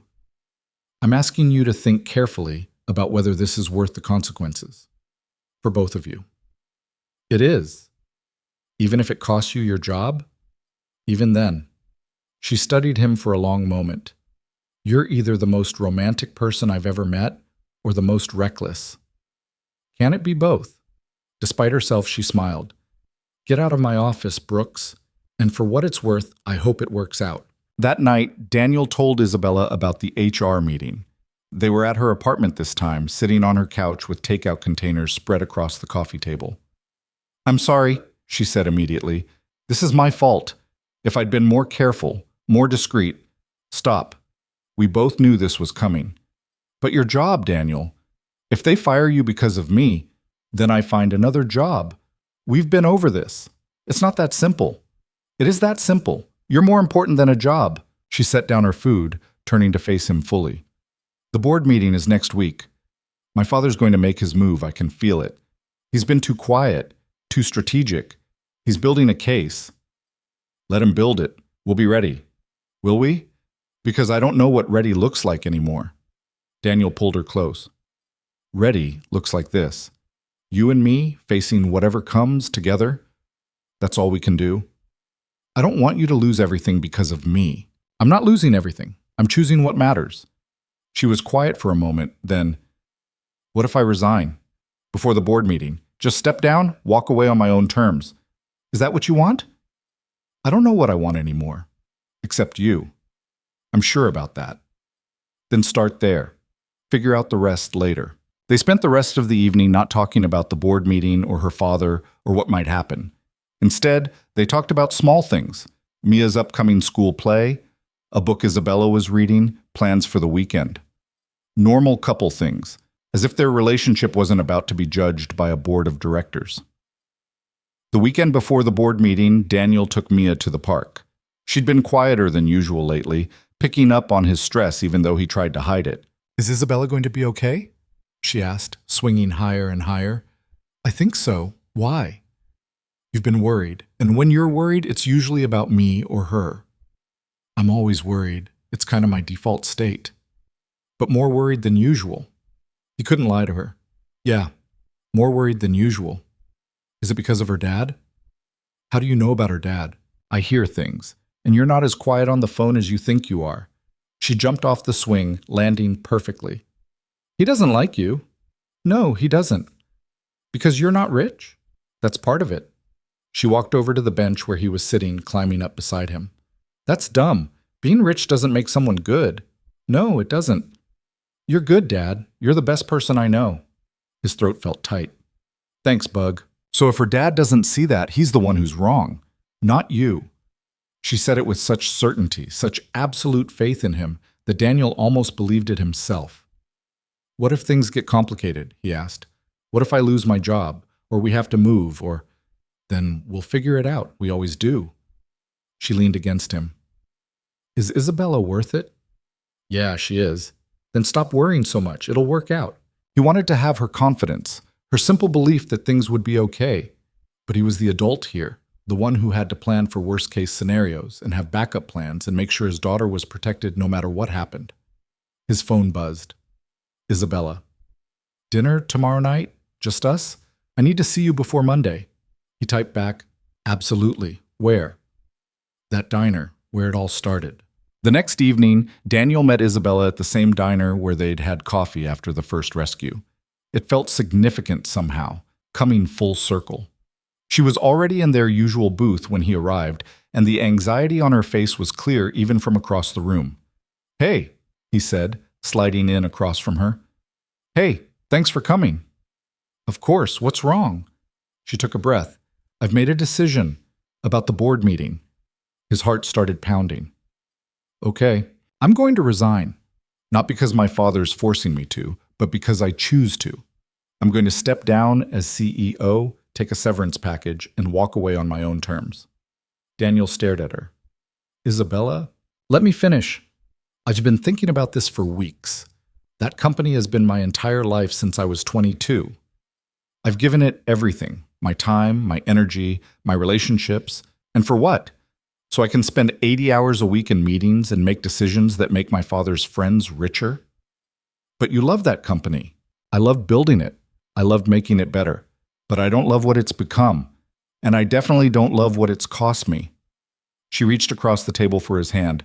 "I want a life, Daniel, a real one, with you and Mia and normal things like dinner at home and lazy Sundays and not checking my phone every 5 minutes. You're sure about this?" I'm terrified, but I'm sure. What will you do? I don't know yet.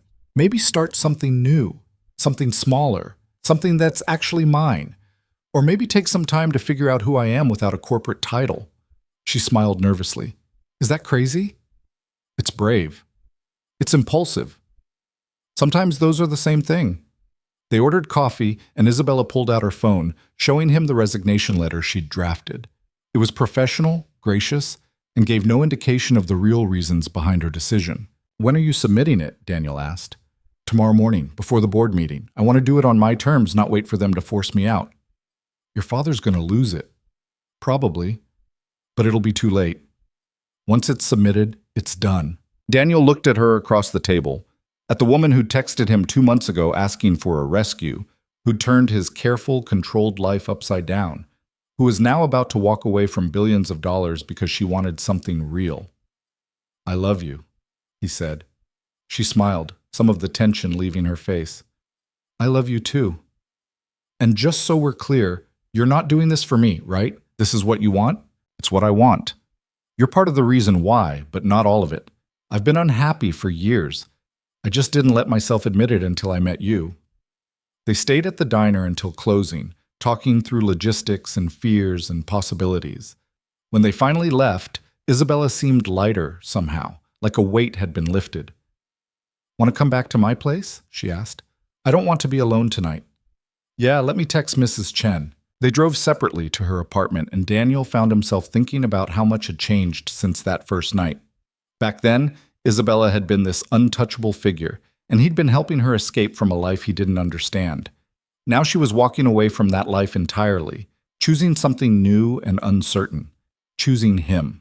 At her apartment, they sat on the couch, not talking, just being together.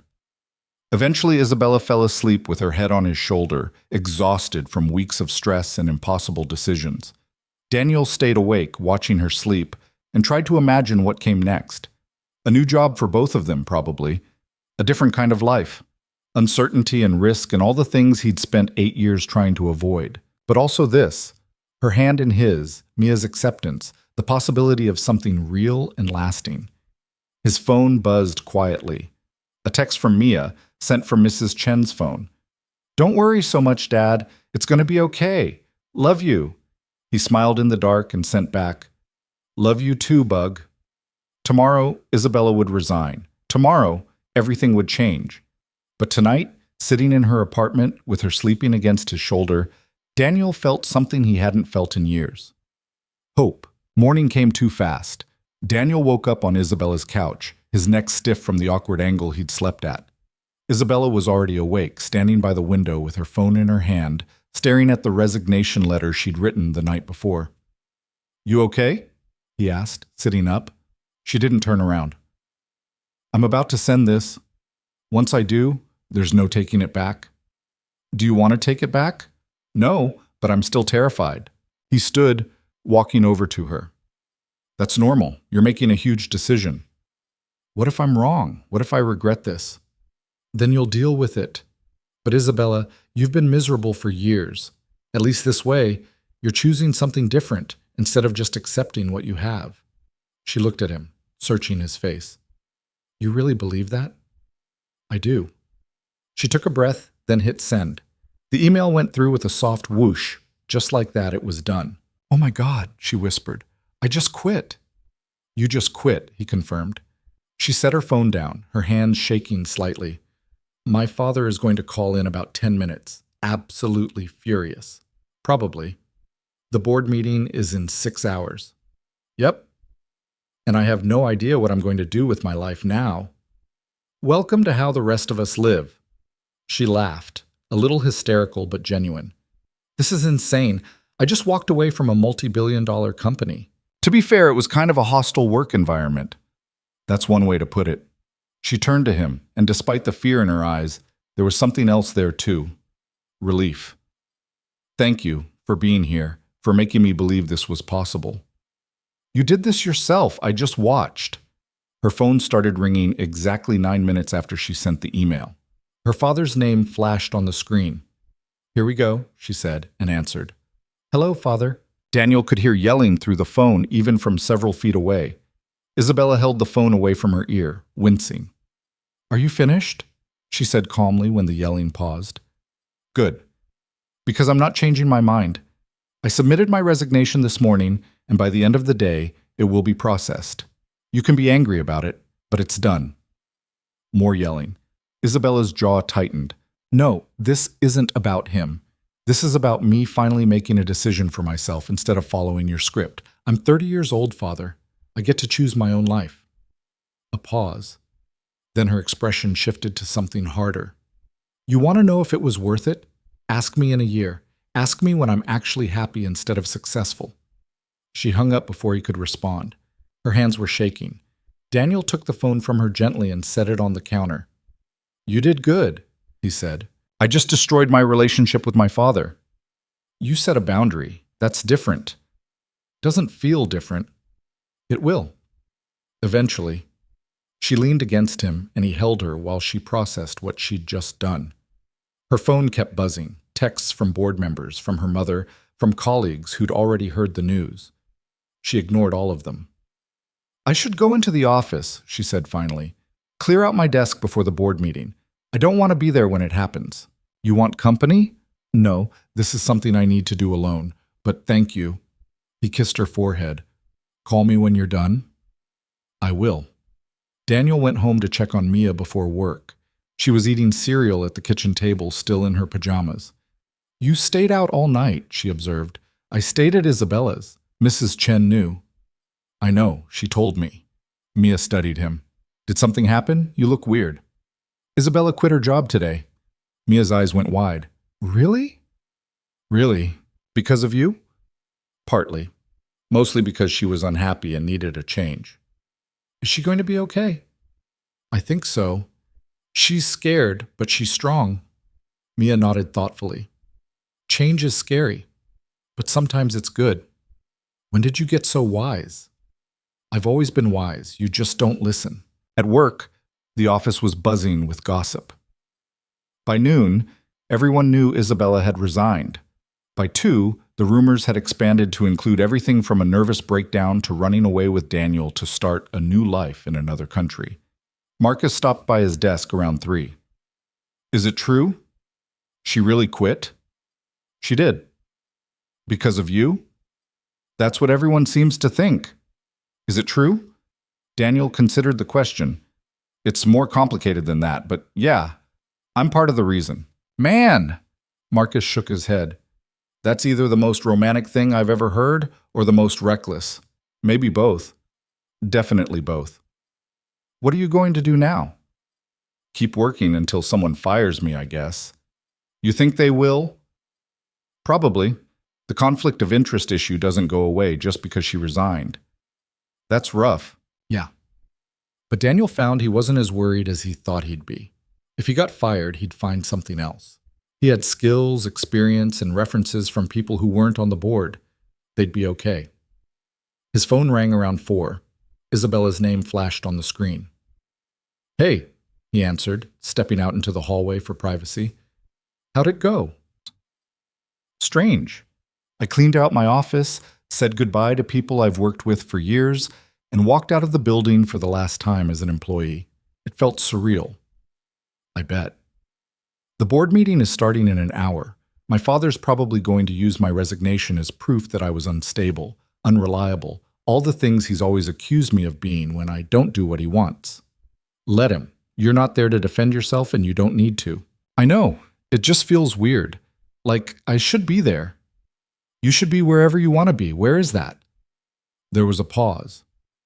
Honestly, I want to pick Mia up from school with you. I want to do something normal and domestic and completely unrelated to board meetings or corporate politics. Daniel smiled. School lets out at 3:30. I usually pick her up around 4. Can I come? Yeah, meet you there. He left work early, checking with his supervisor, who just nodded knowingly. The story had spread that far. When Daniel pulled up to Mia's school, Isabella was already there, leaning against her car in jeans and a sweater. She looked younger without the corporate armor, more like the woman he'd first met in that restaurant parking lot. Hey, he said, walking over. Hey, thanks for letting me do this. You don't need permission. You're part of this now. Mia came running out of the school building, saw Isabella, and her face lit up. She ran straight to her, launching into a story about a science experiment involving vinegar and baking soda before she'd even said hello. And it exploded everywhere, like everywhere. And Mrs. Peterson got it on her shirt and she pretended to be mad, but I could tell she thought it was funny. She stopped, looking between them. Why are you both here? Isabella wanted to pick you up with me today, Daniel said. Cool. Can we get ice cream? It's 40 degrees outside, Daniel protested. Ice cream doesn't have a temperature requirement, Mia said, repeating her earlier argument. Isabella agrees with me, right? Absolutely, Isabella said, grinning. They went to the same ice cream place as before. Mia got her chocolate with gummy bears, Isabella got vanilla again, and Daniel got coffee because apparently he was predictable. So you quit your job? Mia asked Isabella between bites. I did. Because of my dad? Isabella glanced at Daniel, who nodded slightly. Partly because of your dad, but mostly because I wasn't happy and I needed to make a change. What are you going to do now? Honestly, I have no idea. That's kind of scary, but also kind of exciting. My dad was scared when he quit his job at the repair shop to work where he works now. He threw up before his first day. Mia, Daniel said. What? You did. I heard you. Isabella laughed. That makes me feel better, actually, knowing even your dad gets scared. Everyone gets scared, Mia said matter-of-factly. The important thing is doing it anyway. That's what bravery is. Isabella looked at Daniel. She really is the wisest person you know, isn't she? Told you. They spent the rest of the afternoon together, the three of them. It felt easy in a way that surprised Daniel. No awkwardness, no forcing conversations, just the natural rhythm of people who fit together. When it started getting dark, they drove back to Daniel's apartment. Isabella hesitated at the car. I should probably go home. Let you guys have your evening routine. Or you could stay for dinner, Mia said. We're having tacos. Dad makes really good tacos. I make acceptable tacos, Daniel corrected. He's being modest. They're really good. Isabella looked at Daniel, questioning. He shrugged. You're always welcome, you know that. So she stayed. She helped Daniel cook while Mia did homework at the kitchen table, asking questions about fractions that somehow led to a debate about whether pizza could be considered a vegetable if it had tomato sauce on it. That's not how nutrition works, Daniel said. But tomatoes are vegetables, Mia argued. Tomatoes are technically fruit, Isabella added. See, even Isabella agrees pizza is confusing. They ate at the small table, knees bumping, conversation flowing naturally from school drama to cooking disasters to childhood memories. Isabella told them about the time she'd tried to bake cookies as a kid and somehow set the kitchen curtains on fire. Mia told them about the time she'd tried to give herself a haircut and ended up with one side 3 inches shorter than the other. I had to wear a hat for a month, she said dramatically. I remember, Daniel said. You wore it to bed. I was committed to the look. After dinner, Mia asked Isabella to help her with a school project about family trees. They sat on the living room floor with poster board and markers while Daniel cleaned up the kitchen. He could hear them talking, Mia explaining who was who in her family tree, mostly just her and Daniel, with a few branches for grandparents and aunts and uncles she rarely saw. What about your mom? Isabella asked gently. She's not in the picture, Mia said, repeating the phrase she'd heard her whole life. But that's okay. We don't need her. We have each other. You're lucky to have your dad. I know. He's the best. Pause. Do you want to be on my family tree? Daniel froze in the kitchen, his hand still in the soapy water. I'd be honored, Isabella said, her voice thick. Where should I go? Here, next to my dad, because you're important to both of us. When Daniel finally finished the dishes and came into the living room, he saw Isabella's name on the poster board in Mia's careful handwriting, connected to his with a line. Isabella looked up at him, her eyes bright with tears she wasn't quite hiding. Later, after Mia was in bed, they sat on the couch in the quiet apartment. Today was perfect, Isabella said. All of it. The ice cream, dinner, the family tree. This is what I wanted when I quit. This feeling. What feeling? Like I'm part of something real. Like I matter, not because of what I can do for people, but just because I'm here. You do matter. To us. She leaned her head on his shoulder. I got offered a job today. 3, actually. Board members reaching out, probably trying to poach me before anyone else does. You interested? No, I don't want to jump into another corporate position. I want to take some time, figure out what I actually want to build. That sounds smart. It sounds terrifying. I've never not had a plan before. Welcome to improvising. It's most of what I do. She laughed. How do you make it look so easy? Trust me, it's not easy. I'm constantly worried I'm making the wrong choice. But you do the best you can with what you have, and you adjust when things don't work out. And if I fail, if I start something new and it crashes and burns, then you'll have failed at something you chose instead of succeeding at something someone else chose for you. That's still better. She was quiet for a moment. My mother called earlier, before I came to pick up Mia. What did she say? That I was making a mistake, that I was throwing away my future for a man I barely know, that in 6 months I'd regret everything. Do you think she's right? No, for the first time in my life, I'm absolutely sure she's wrong. She turned to look at him. I know this is fast. We've only been together a few months, but I can't imagine going back to who I was before I met you. Me neither. And not just because you've complicated my life in the best possible way. How diplomatic. I try. She kissed him, slow and gentle, and when she pulled back, she said, I want this. All of it. The normal dinners, the ice cream trips being on Mia's family tree. I want to build a life with you. Even though it's messy and uncertain and nothing like what you're used to? Especially because of that. Over the next few weeks, things started to settle into a new normal. Isabella didn't rush into another job. Instead, she started consulting with small businesses, helping them with strategy and operations on a freelance basis. The work was less prestigious than running a corporation, but she came home energized instead of exhausted. Daniel got called into HR again, but this time it was to discuss a new position. With Isabella gone, the conflict of interest was resolved, and they wanted to promote him to senior IT manager. Better pay, more responsibility, and a clear acknowledgement that he was good at what he did. Take it, Isabella said when he told her. You've earned it. It feels weird, like I'm benefiting from you leaving. You're benefiting from being good at your job. Don't diminish that. He took the position. Isabella started spending more time at the apartment. She'd show up for dinner several times a week, help Mia with homework, watch movies on the couch with Daniel after Mia went to bed. Slowly, her things started appearing, a toothbrush in the bathroom, a drawer of clothes in Daniel's bedroom, her favorite coffee in the kitchen. Mia noticed, of course. Is Isabella moving in? We haven't talked about it officially, Daniel said. Would you be okay if she did? Duh. She's basically already here all the time anyway. Might as well make it official. It's a big change. Dad, everything's been changing, and it's all been good changes. Stop worrying so much. 3 months after Isabella's resignation, Daniel's phone rang at work. An unknown number. He almost didn't answer, but something made him pick up. Is this Daniel Brooks? A woman's voice, formal and professional. Yes, this is Catherine Simmons from the Laurent Corporation Board of Directors. I'm calling to request a meeting with you and Isabella, if you're both available. Daniel's stomach dropped. What's this about? I'd prefer to discuss it in person. Would this Thursday at 2 work? I'll have to check with Isabella. Please do. And Mr. Brooks, this isn't a hostile meeting, I promise. He called Isabella immediately after hanging up. The board wants to meet with us. When? Thursday at 2. Someone named Catherine Simmons called. Catherine's the CFO.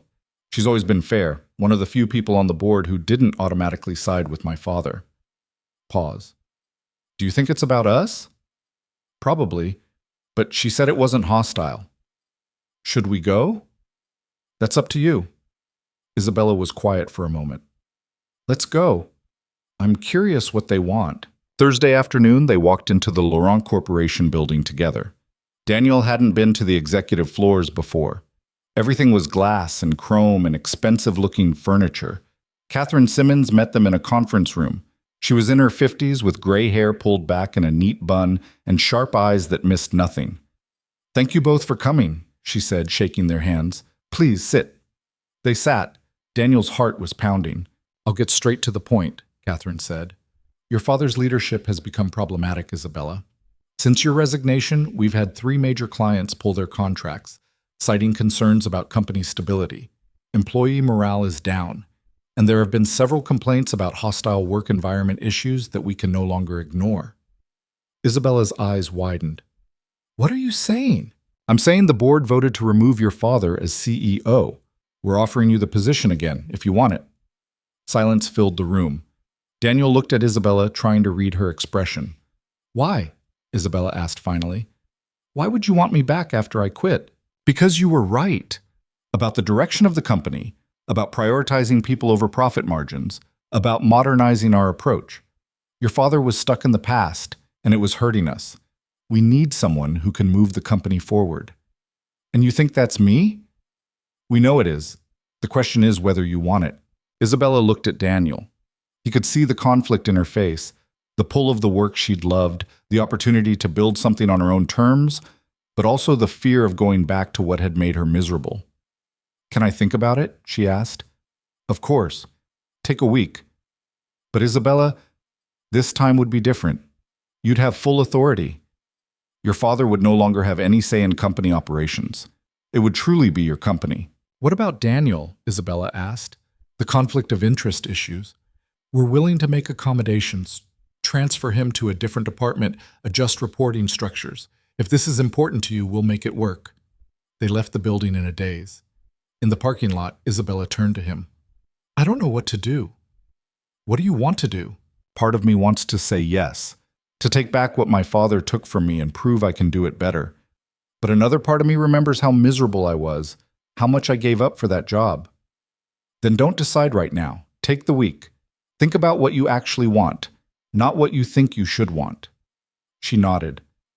What if I say yes? Would you be okay with that? If it's what you really want, yeah. But things would change. I'd be working more hours, have more stress. Isabella, we'll figure it out. We always do. She spent the next week wrestling with the decision. Daniel watched her make lists, talk through scenarios, stress about the choice. On Wednesday night, she showed up at the apartment with takeout and a determined expression. I made a decision, she said. Okay. I'm going to say yes, but with conditions. What conditions? Reasonable hours, no more 80-hour weeks, actual work-life balance. And I want to bring in new blood on the board, people who aren't just my father's friends. That sounds good. You're sure? Because once I do this, things will be different again. Things are always different. That's how life works. She kissed him.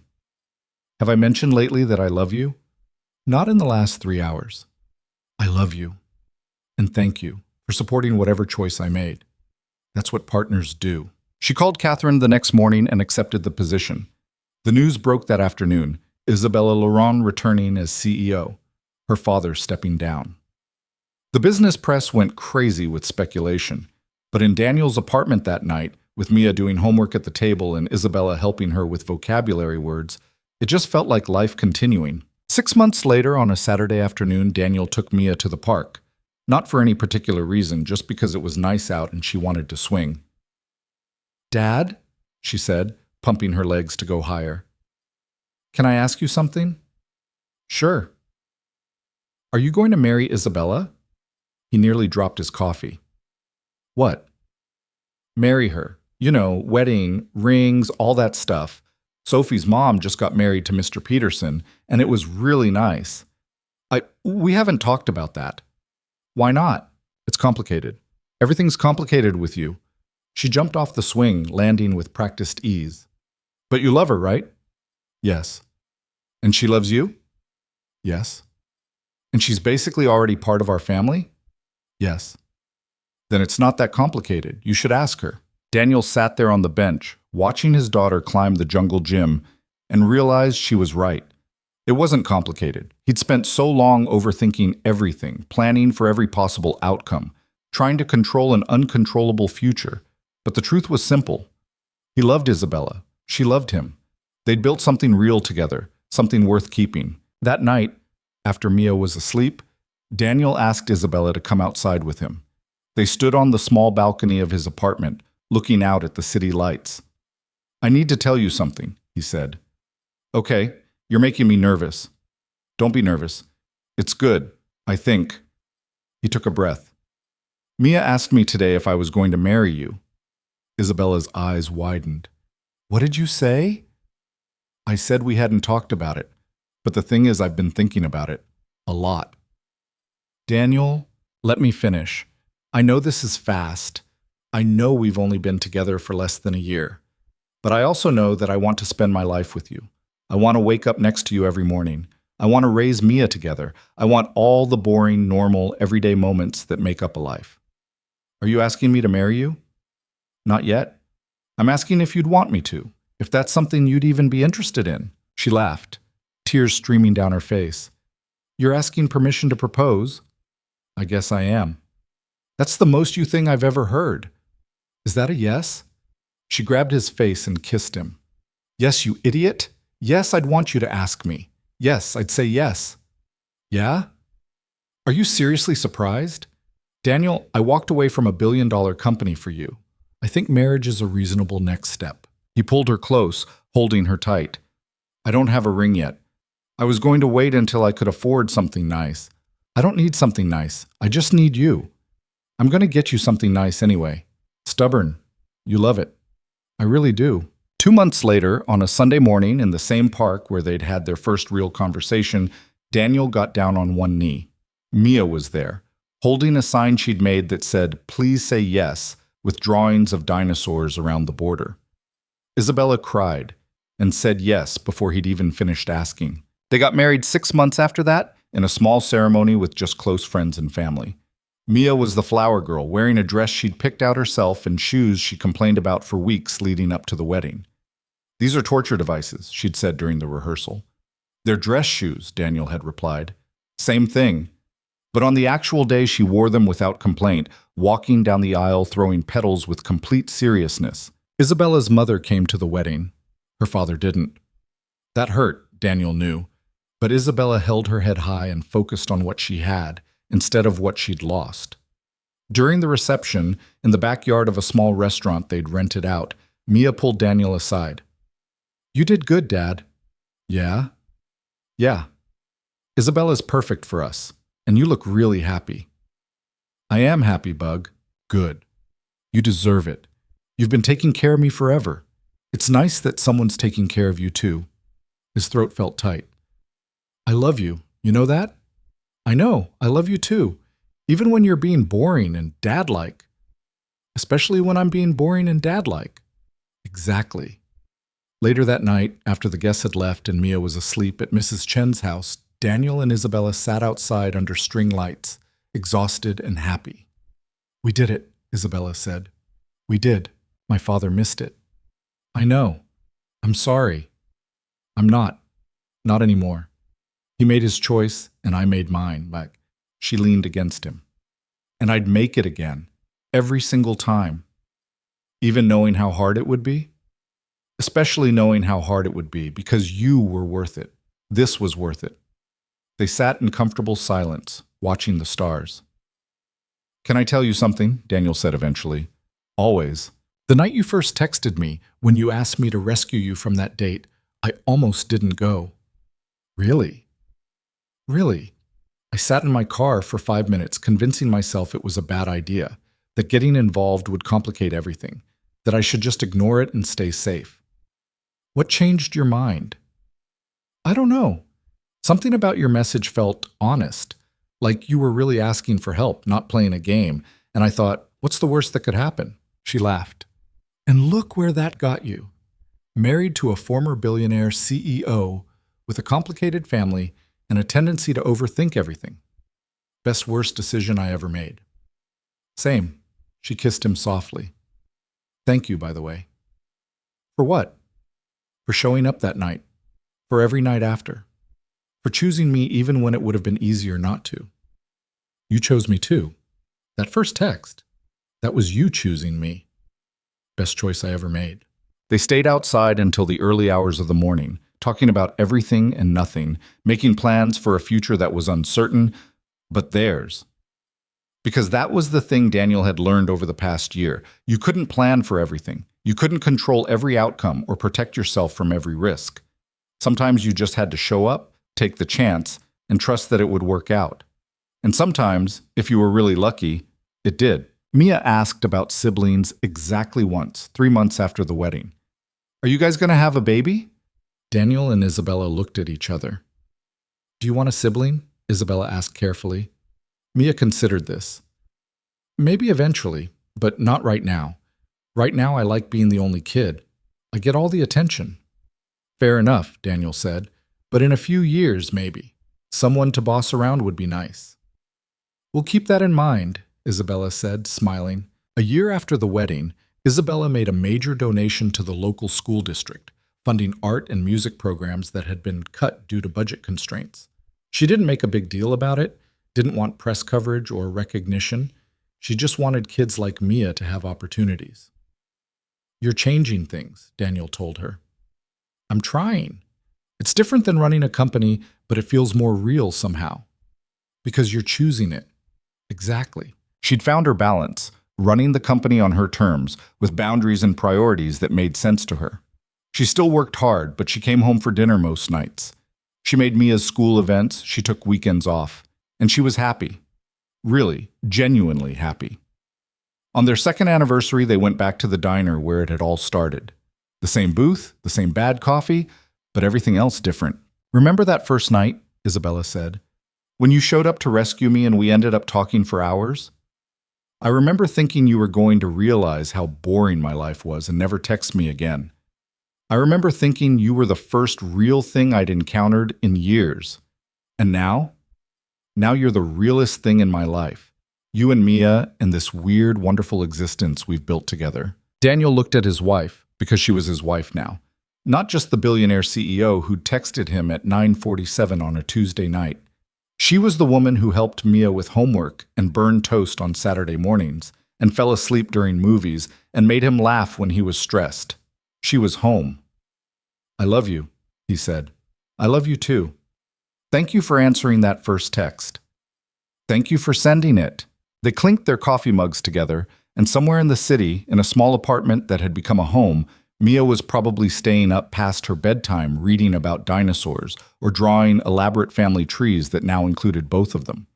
And Daniel realized that his life, this life, with its complications and uncertainties and unexpected turns, was exactly what he'd been afraid to hope for all those years ago. He'd spent so long playing it safe, building walls, protecting himself and Mia from anything that might disrupt their carefully controlled existence.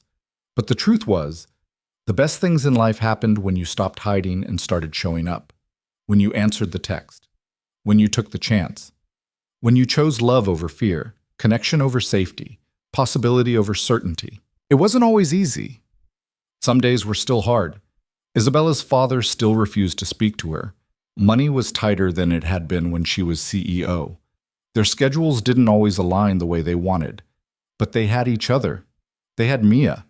They had a life they'd built together from nothing but hope and stubbornness and a willingness to believe that sometimes the risk was worth it.